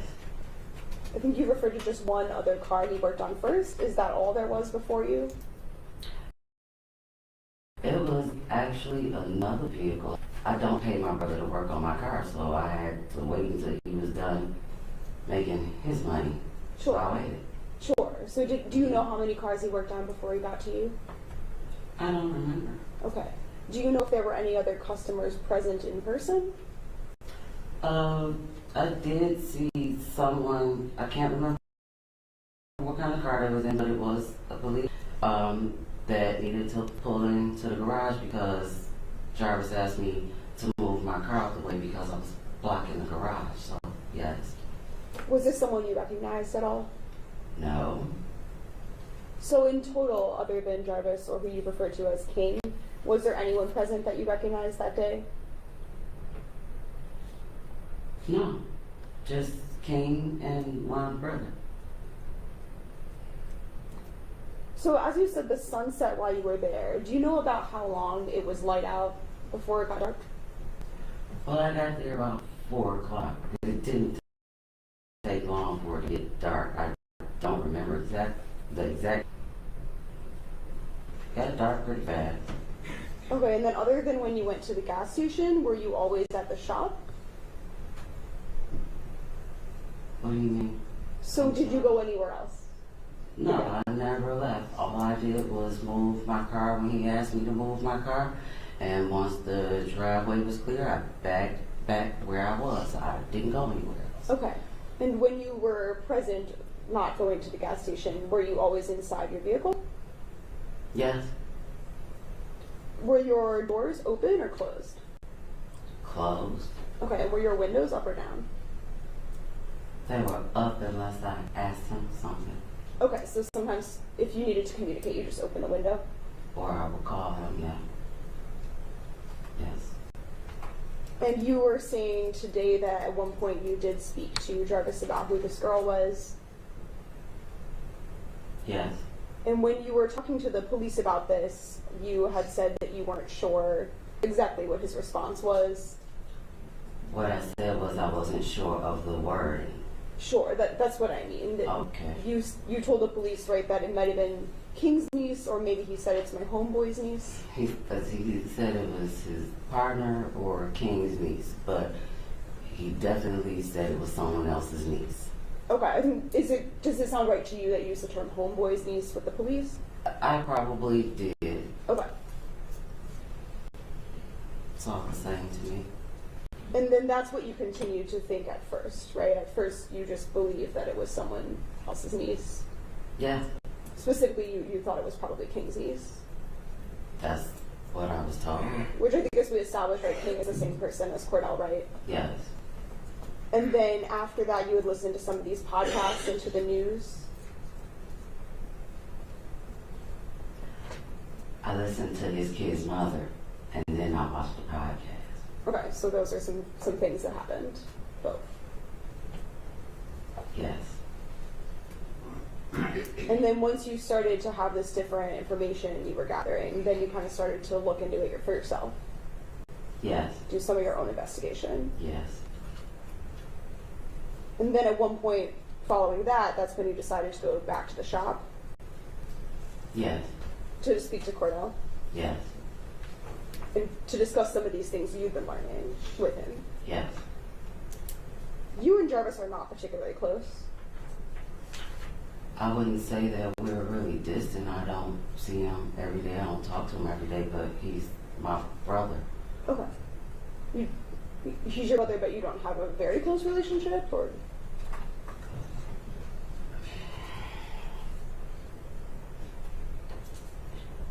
He's my brother. Okay. What about with his children? Are you close with his children?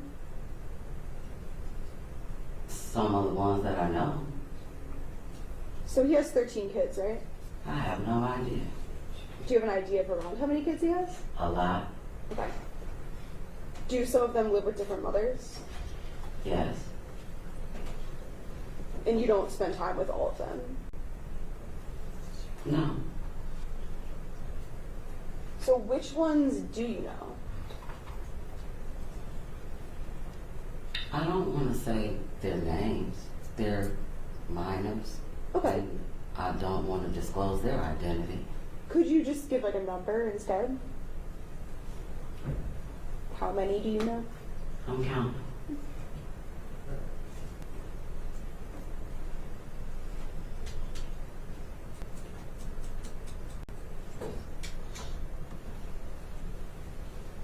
About 8.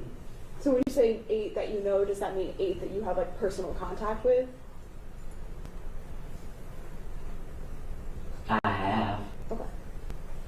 When is the last time that you've seen any of them?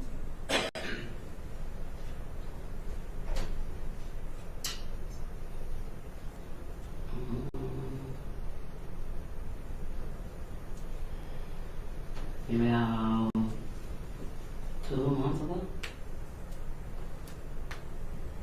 Were you and Jarvis raised by your grandmother? For the most part. And were there some events surrounding her death that related to your relationship with Jarvis that impacted some things? No.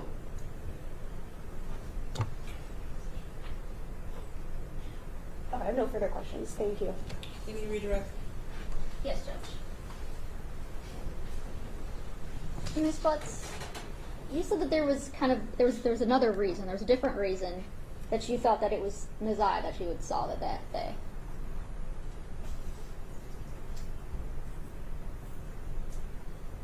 When you were starting to compile, or when you talked to Shannon Harris, and then you got the podcast. Before that, you said there was other reasons why you had thought that was Nazaya.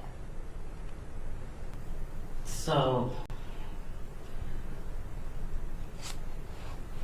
am I? Yes. Can I speak for What is okay, that? Yes. So, at the time, I didn't know. Once I realized that it was a possibility that I saw her, there were several reasons that led me to believe that it was a possibility I was there. And I didn't want to get into detail as far as what I knew before the podcast. But if you would like, I would explain to you why I thought these things. Your Honor, It's up to you. can we approach? Yes. We'll be right back. Go in the hallway.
You need some water or something? Can you get some water from there? Can you give her some water? Oh, yeah. Please. Calm down. Calm down. It's gonna be alright. Come on.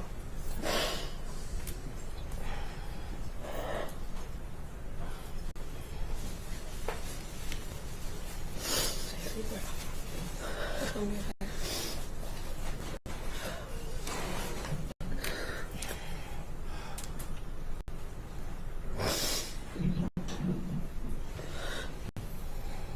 Thank you. That was so much.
more? No, just it. Okay. I got like 2 more minutes.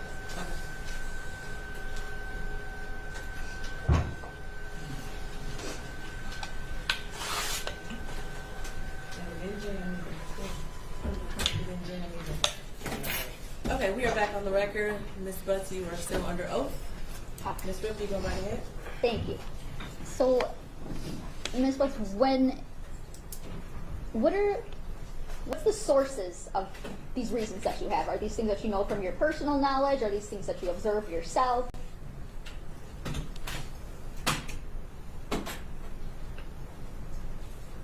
I'm sorry. That's okay. Repeat that. So, these reasons that you were thinking of, what are the sources of them? Is it somebody told you something? Is it something that you saw yourself, you observed, or a coupling of that? I would say a bit of both. Okay. Things that I was told and things that I heard. Okay. Were there heard from Jarvis? No. Okay. Were these things that you had already known prior? Prior to thinking that that was Messiah that you saw? I'm sorry, I'm confused on the question. So are these things, the sources that you have for these reasons, are they like things that you have personal knowledge of, or are they things that somebody told you about?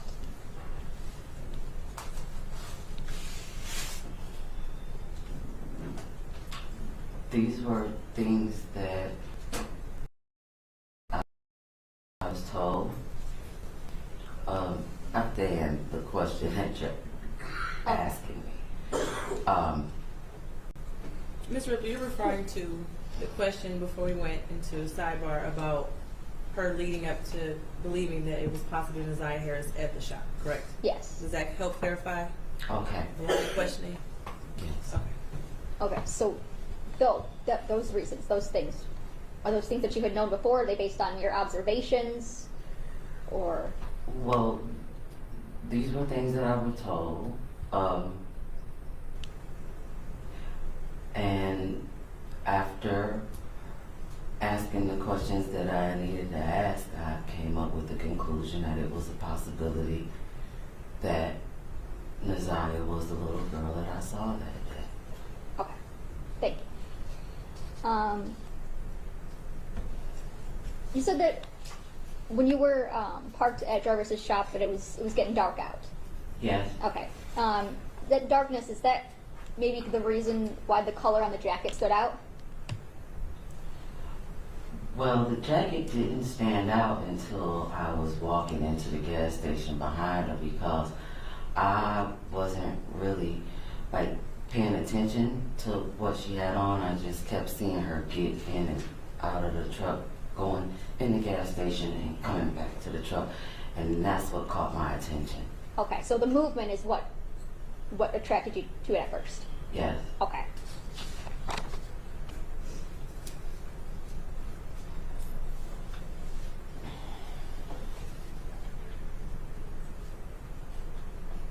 Nothing for the judge.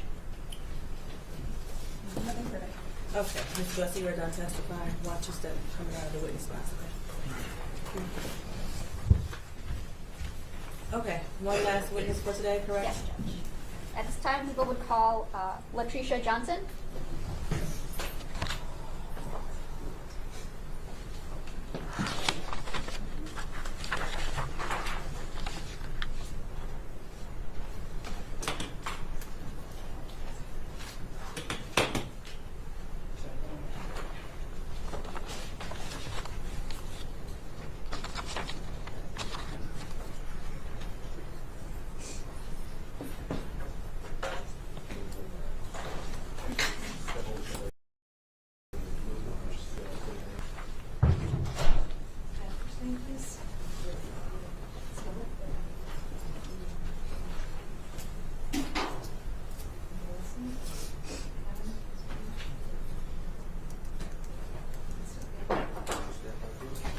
Raise your right hand, please.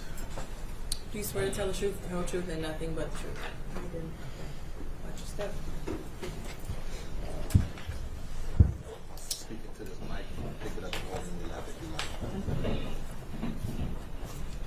Whenever you're ready, Ms. Ripley. Thank you, Judge. Good afternoon. Could you please state your name for the record? Latrecia Johnson, And how old are you? 31.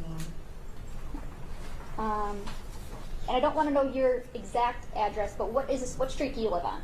Outer Drive in Belfort.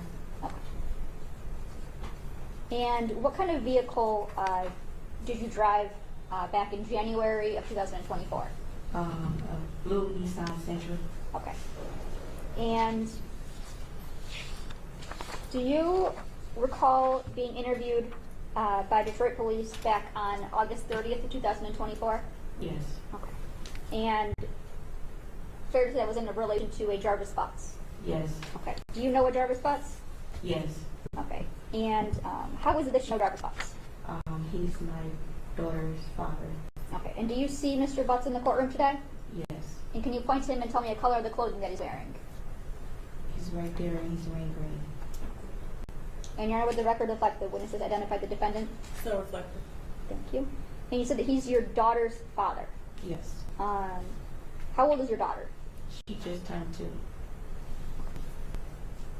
2. And when did you meet Jarvis Butts? 2019. And how was it that you met him? I had a flat tire and I went to his auto shop on Warren and Casual, a Neff. Now, you said you have one daughter with Mr. Butts. Do you have any other children? Yes. Okay. What other children do you have? I have a son. Okay. And how old is he? He's 7. And that is not a child by Mr. No. Butts? Okay. Now, do you recall, we'll take you back to February 15th, 2024. Do you remember that day? Yes. Okay. And what happened that day? Police came to my home, asked me if I know Jarvis and have I seen Naziah before. All right. And did you, did they do anything at your house when you were there? They searched my house. Did they ever search, on that day, did they search your vehicle? No. Okay. They just looked in there. They didn't do it for, I don't know if that was what you call a search of them looking inside. Okay. Was there ever a time that you allowed Jarvis to use your vehicle? Yes, one time. Okay. And which 2 times, I should say. 2 times? Okay. Ms. And Johnson, can you speak up just a little bit louder? 2 times. Thank you. in which vehicle was that? The blue Nissan Sentra. Okay. And I showed you a PowerPoint before of 197 photos of a Nissan Sentra. Do you recall seeing those photos? Yes. Ms. And Ripley, can you hold off for 1 moment for the court reporter? oh, sorry.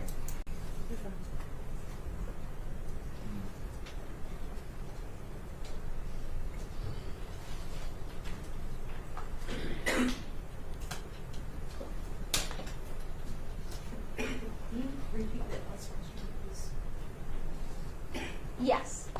Do you recall me showing you the photos of a Nissan Sentra before? Yes. Okay. And in showing you those photos, did those fairly and accurately depict how your Nissan Sentra looked back on August 30th, 2024? Yes. Okay. Now, well, first I'll move for the admission of People's Proposed Exhibit 11, the PowerPoint of the Nissan Sentra. Any objection? No objection. It will be admitted as People's Exhibit 11? Thank you, Judge. And may I publish? Yes.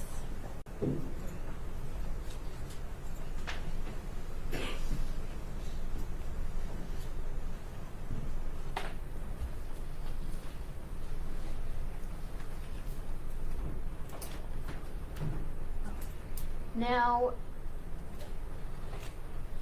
when you let Jarvis Butts borrow your vehicle, did it look? Did it look how it was photoed? The back was messed up, but the front was good. Okay. It was fixed. So back in January of 2024, your car still had the front end? Yes. Okay. Is that the only difference in how it looked On from? the photo, yes. Okay. So that's the only difference in how it looked from January of 2024? Yes. Okay. When is it that Mr. Butts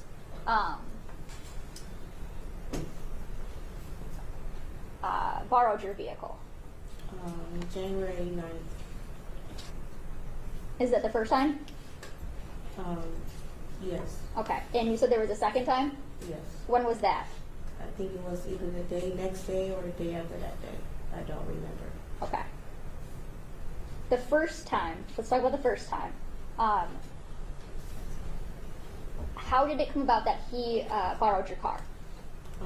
He called and asked if he can use my car to do something with his son. Okay. And when is it that or how did he get your car? I didn't get home till about 9 o'clock, and he came to my house to pick Okay. my car. Is that 9 a.m. or 9 p.m.? 9 p.m. 9 p.m.? Okay. And you said he came to your house and picked it up? Yes. Okay. To your knowledge, did Mr. Butts say how long he was going to borrow your car for? No. Okay. Did you have a time where you expected it back? At least 2 hours. Okay. When did Mr. Butts return with your car? The next morning. Okay. Was this normal, abnormal? No, not normal. Not normal? Okay. And did Mr. Butts say what he was doing when he had your car? No. Okay. Did you notice anything different about or in your car after his use that first time? No. Okay. Did you notice anything in the back seat that was different? There was a pair of glasses that was left that my son was playing with at the time. Okay. And I'm going to show you.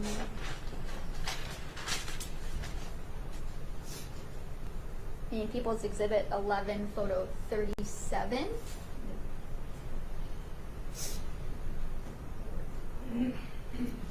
Where at would your son be sitting? On the passenger side. Okay, in the passenger. On the back seat. So, where is it?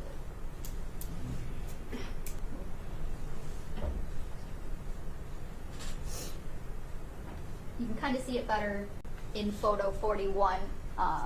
He would sit behind the passenger seat? Yes. Okay.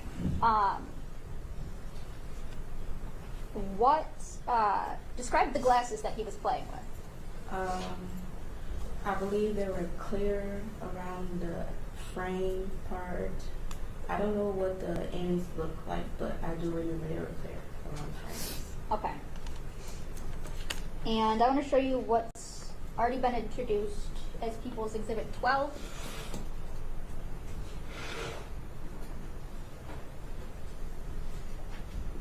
May I approach? Yes. Is there anything in People's Exhibit 12 that you recognize? The glasses. Okay. How is it that you recognize those glasses? They were clear just like that. The one my son was playing with. Okay.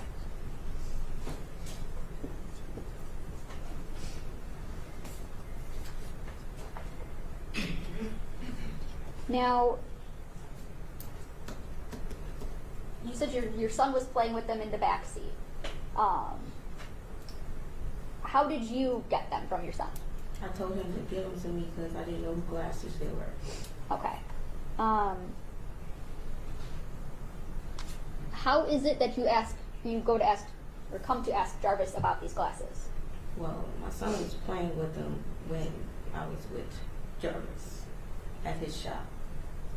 And I guess The next day, I went up to the shop, and my son, like picking my son up from school, Jarvis was see his daughter, and my son was playing in the back with the glasses. okay. From when Jarvis had borrowed your car and returned it to you picking up your son from school, had anybody else borrowed your car? Mm-hmm. Okay. So you're at the shop. You see your son playing with the glasses. You take them from him. Is that a yes? Yes, I'm sorry. Okay. Now, tell me, what does Jarvis do? He snatched them from me and said those were his sunglasses. Okay. Okay. And do you think anything of this at the time? No, I just thought that was his sunglasses because he said he was taking his son somewhere in the car. All right. Now, the second time that Jarvis asked to use your car, you said that was either the day after or the next day. Yes. Okay. Tell me about how that comes to happen.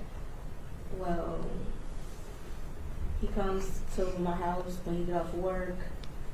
He comes by to get my car. Said he needs to use it again for his son. I said okay, and he said he wasn't going to be gone for that long like he was the time before. I said okay, and he was only gone for like 2 hours, 2 to 3 hours.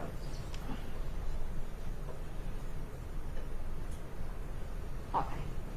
And are those the only 2 times that he ever used your car? Yes, I believe so. Okay. Were there times that he would be in your car with you? Yes. Like you would take him places? Yes. Okay. Have you had any contact with Jarvis since he turned himself in on February 7th of 2024? Yes. Okay. And what was that through? Phone calls, get out, text, app. Okay. Ms. And Johnson, you need to pull that microphone off the ledge. Yep, that way I can hear you. Okay. Thank you. do you recall a phone call in which Jarvis asked you some things about your vehicle? Yes. Okay. And you've heard that call before? Yes. Okay, and was that call that I played for you, is that a fair and accurate depiction of the call that you had with Yes. Jarvis and him asking you about the car? Yes. And I'd move for the admission of people's proposed exhibit 13. Any objection? No objection.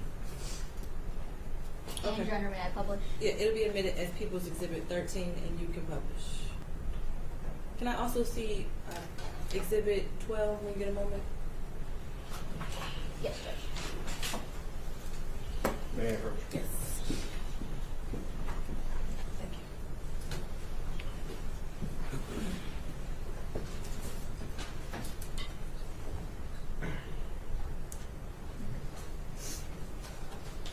And for the record, this phone call is 6 minutes and 43 seconds long. The call from You didn't get what she an said? inmate at Wayne County Jail. This call is subject to recording and monitoring. The inmate has requested that you pay for this call. If you don't wish to talk, hang up now. Thank you for using time.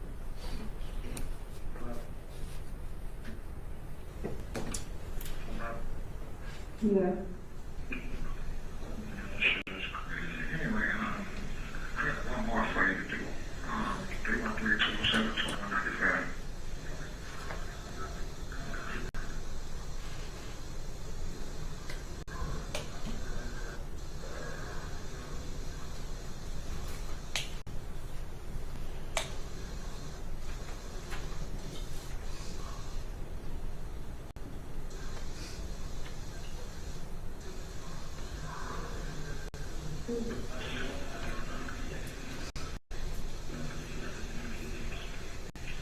Hello. Hello? What is it? 207.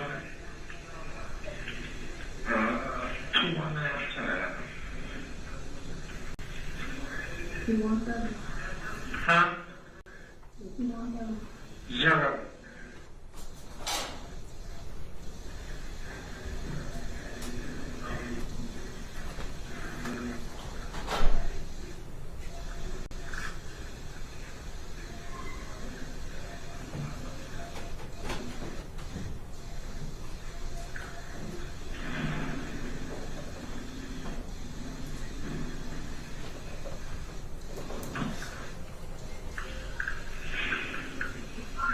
Hello? Hello? Yeah. Alright, well, I don't know what the fuck going on, man, but yeah, they done did everybody shit. You said what? I said, I don't know what the fuck going on, but they done did everybody shit. Everybody shit. You on everybody house? They come to my shit? I don't know. I don't even think they know of me. But I need you to,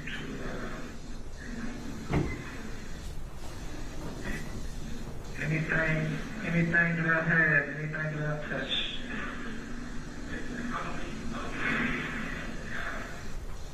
that's for yourself, man. Anything about me, man. That's for your goddamn self. You feel me? Yeah. Huh? Clearly. Yeah, so just make go to mama's house. Go on. Yeah. Go to your mama's house, man. Alright.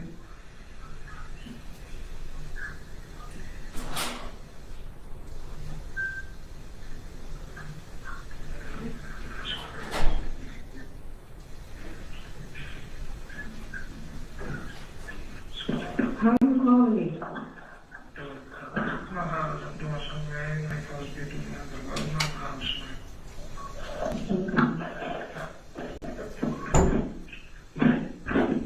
I'm sorry. Huh? Go to my house, get mama car. You in her car? You gotta go home, use her car. Okay.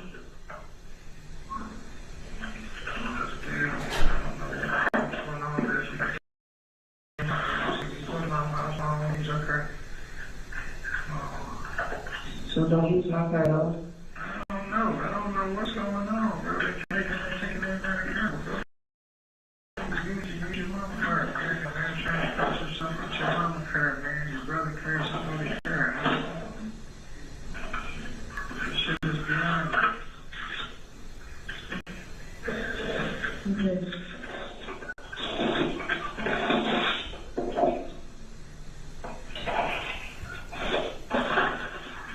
This is beyond me. I don't know what the fuck, man. Clean them motherfuckers up, something. I don't know. My car? Yeah, they got my phone, they got my purse, they got their cars, they got their guns, I don't know what the fuck they do, bro.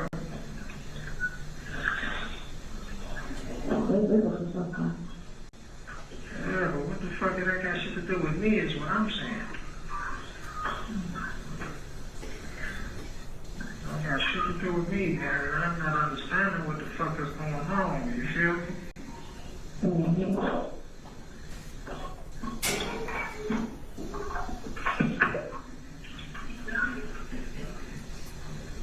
I'll call you later, man. Like, I don't know what's going on. Wrap my head around this shit, though. This shit's trying to piss me off.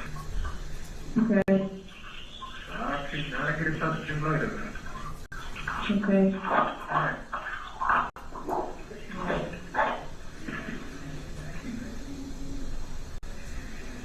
Hello?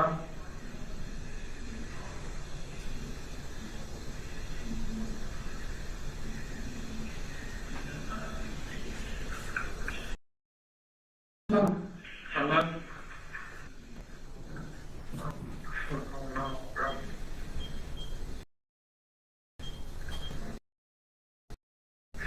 You just done your regular job?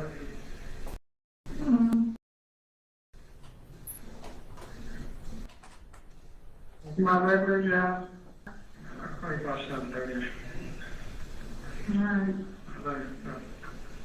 Alright.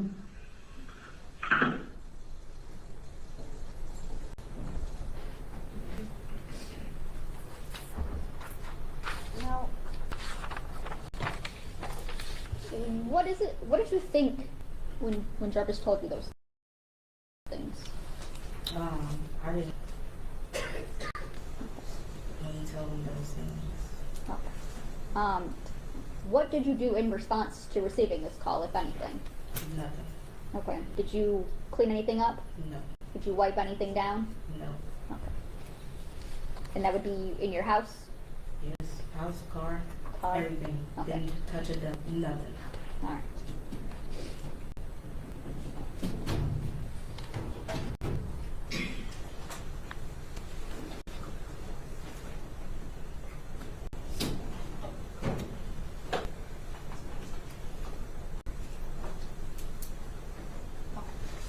So, just to clarify a little bit, Jarvis borrowed your car on the 9th, Yes.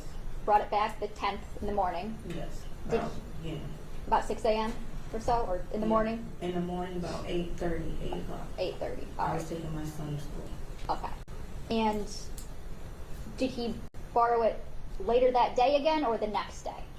I can't remember if it was later that day or the next day. I just know he did it again. Okay. Okay.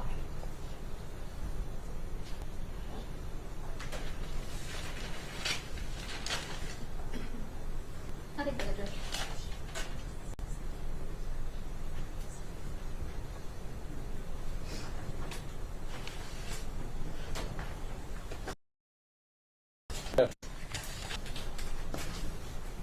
And you indicated that you knew Mr. Butts since 2019.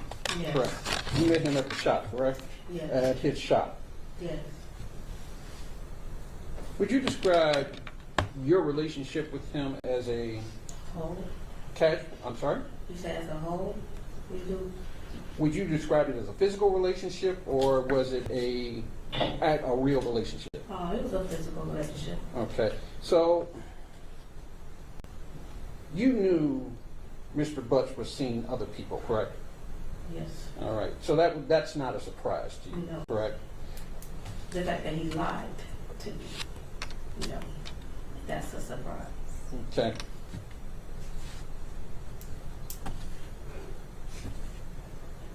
So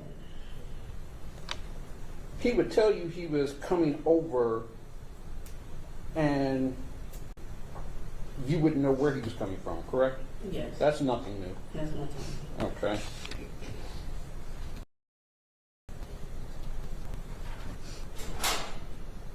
Do you know, besides your daughter with Mr. Butts, do you know Mr. Butts' other children? I met quite a few of them. Okay. Have you met any of the other mothers? About two in the beginning of what we had. He introduced about 2 or 3 of their mothers. Okay. And have you with the mother? No. Okay. So you know Mr. Butts works as a mechanic, correct? Yes. And have you ever seen him wearing suits in the shop? Yes. Okay. So your glasses are clear. They're not those. They're not. They're not the kinds that I see. No. Okay. So he borrowed your car on the night, correct? Yes. And you said he came over around 10. Yes. All right. Right. When he came over, was there anything out there that you noticed? No. Okay. Did you have a conversation with him that day? These cars, we had a quick swap out cars. He was gone. And there was no conversation that day? You didn't notice anything about his appearance? You didn't notice anything about his demeanor? No. Okay. And you say he came back the next day? Yes. All right. The next morning. Could he have dropped your car off later that night? Earlier that night? No, he did not. He didn't drop it off at, say, 2 or 3 o'clock in the morning? He did not. Okay. And you said that your son, and forgive me, I'm not trying to be disrespectful, but there's a lot of things in this car. Mm-hmm. Is that the condition are always in? My son has toys. There's always stuff in there, yes. Okay. But it's on my kids' stuff that's in my car for kids. Only for every year, another. Okay. Your testimony is Jarvis Butts prior to the 9th had never been in the car before? Oh, no, he's been in my car. Okay. He's been in my car. I take him places. Okay. So, your son finds the glasses, Yes. correct? And you say he finds the glasses. This would be on the 10th. Yes, the next day or whenever. I don't remember what day, but I know the next day. It was the next day we went over. Yes, it was. So you're not sure what day the glasses were I'm from? not sure what day the glasses found. He went to his job twice. Okay. After that, so I don't know which day. I don't know if it was the 10th or the 11th. So it could have been either day. Yes. All right. But And it was in my car. so your son was playing with these glasses. Yes. There was nothing remarkable about these glasses, correct? They were just clear glasses. And you couldn't identify the glasses. Say, hey, these glasses were smaller than a normal pair of glasses. These must be a pair of kids' glasses, right? You couldn't say that. Said they were his sunglasses. So, is he saying his son going into kid glasses, right? Okay.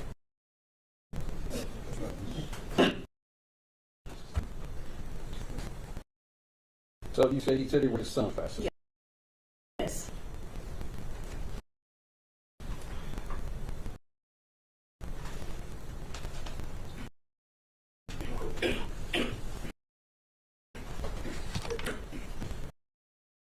And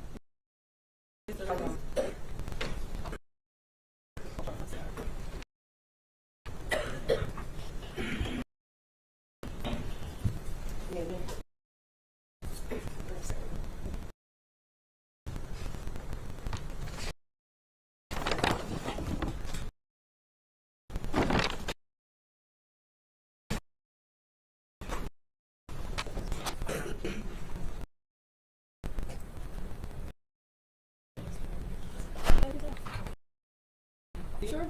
I got a hold. Oh, okay. I got you.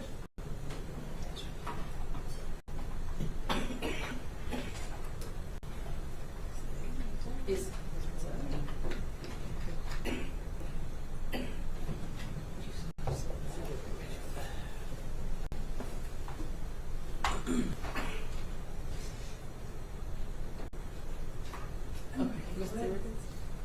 Go right ahead. all right. So you said your son was playing with the glasses, correct?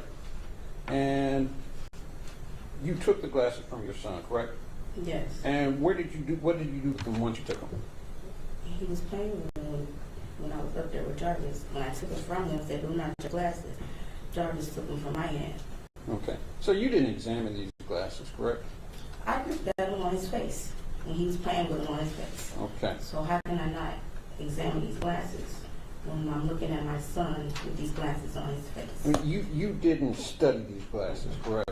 No, I didn't study these glasses, Okay. but they were clear and they were on my son's face. So later on, you showed a picture of Naziah Harris, correct? Yes. And you saw her wearing clear glasses as well, correct? Yes. At the time you saw her with the glasses, did anyone tell you that she was missing? Yes, they did. Were you- And they showed me the picture. Were you aware that she was missing? Some news. Okay. And were you aware that Mr. Butts was a suspect? Not at the time. Until they came to my door. Okay. So when you told them that these glasses, you saw glasses similar to this. I didn't tell them then. Okay. I didn't know about that until after. All right. Until you didn't think about glasses. So you came and told them later. When they came to my house. Okay. That you saw a pair of glasses in your car. Yes. And the best you say is that these glasses may be similar, correct? They mean was similar? Right. Yes.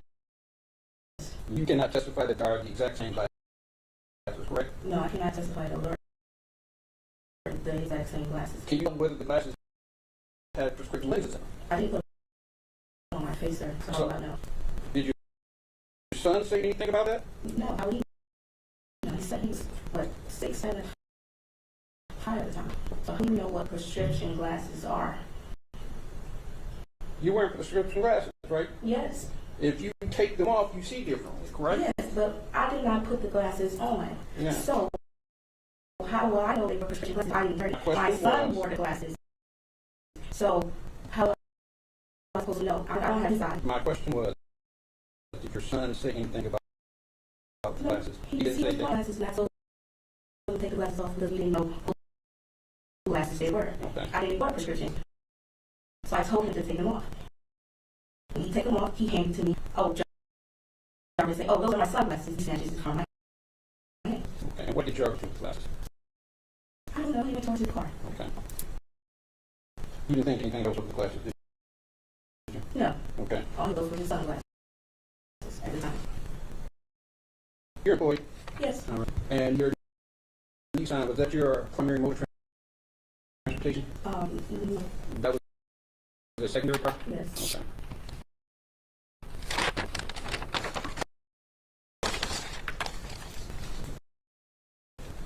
I don't drive my car.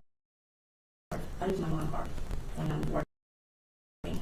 So, is Nissan your car? Yes, it's mine. Okay. And Mr. Butts called you to drive someone else's car? Yep. All right.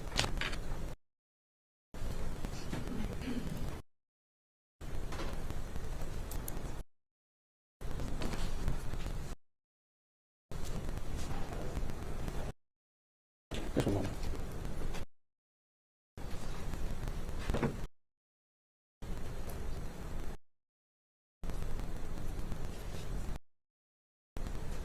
So when he told you that, you didn't do anything, right?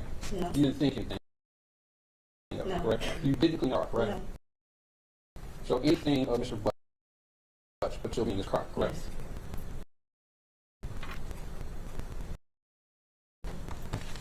Take you under. Can you redirect? Yes, sir. Mr. You were asked about knowing that Mr. Butts is seeing other women. Yes. You said he lied about things. Yes. What did he lie about? About how many women he was still dealing with the women. And So you care that you wouldn't know how many women were out there? yes. Okay. And did you know he would be dealing with women at the same time as he's dealing with you? Yeah, Yes. I'm going to object at this point. I'm not sure what the relevance of that is as to this. When he Is there a response? Yeah, it goes to whether or not he would be like whether he's secretive about things, whether he know about. One second. Yeah. It's okay. 1 second. That's really the extent of the question. He was asking about Yeah. women she slept with. Yeah. And what she knew. Wanted to get but really the extent of the question. Just ask the question again. Yeah. Was he a secretive person to you? Yes, he's very secretive. Okay. And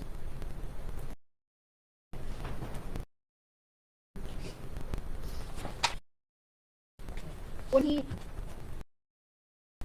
told you a reason why he wanted to change your car, did you have any reasons to think that that might not be true? I honestly don't know what's for his son. I don't know. Whenever he says anything about his kid, I believe when it comes to this, I thought he was a great father to his kids. That's what he thought to me. But So that's what he led you to believe. Yeah. No, next. You got a couple phones.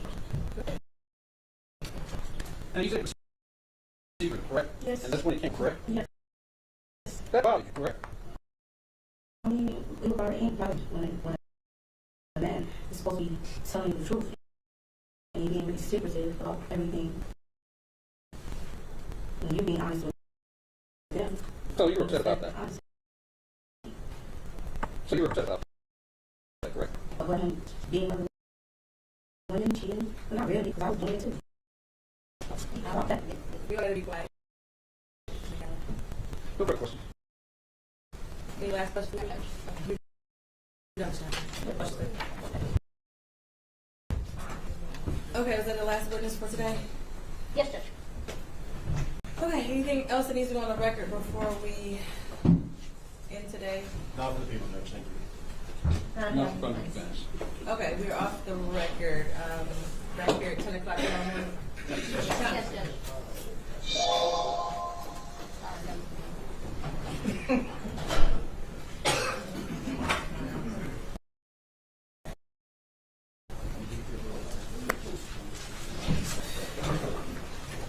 And where I can, where they keep the rope and stuff on you tomorrow. Should be. I'm not gonna Sorry. have this credit. I might. I was about to talk to myself on mute. Okay, so that was day one of the Jarvis Butts preliminary hearing. So we heard from quite a few people. Now the next one, it's actually who child.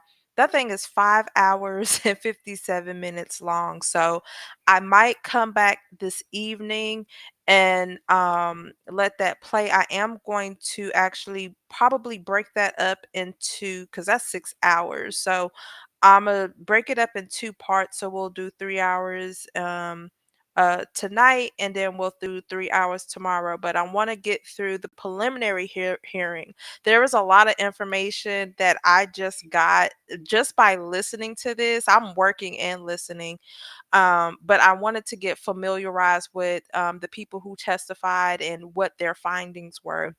And so far, I've came across a lot of things that I didn't hear, previously. So it's always good to have a reference to go back and actually, listen, really listen, jot down notes and pay attention. But I will be back on tonight. And like I said, it's going to be day two of the preliminary hearings, part one.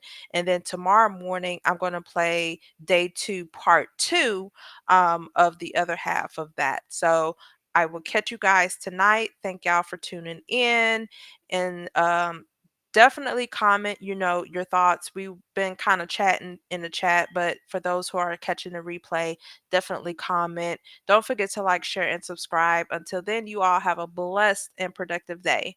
Bye.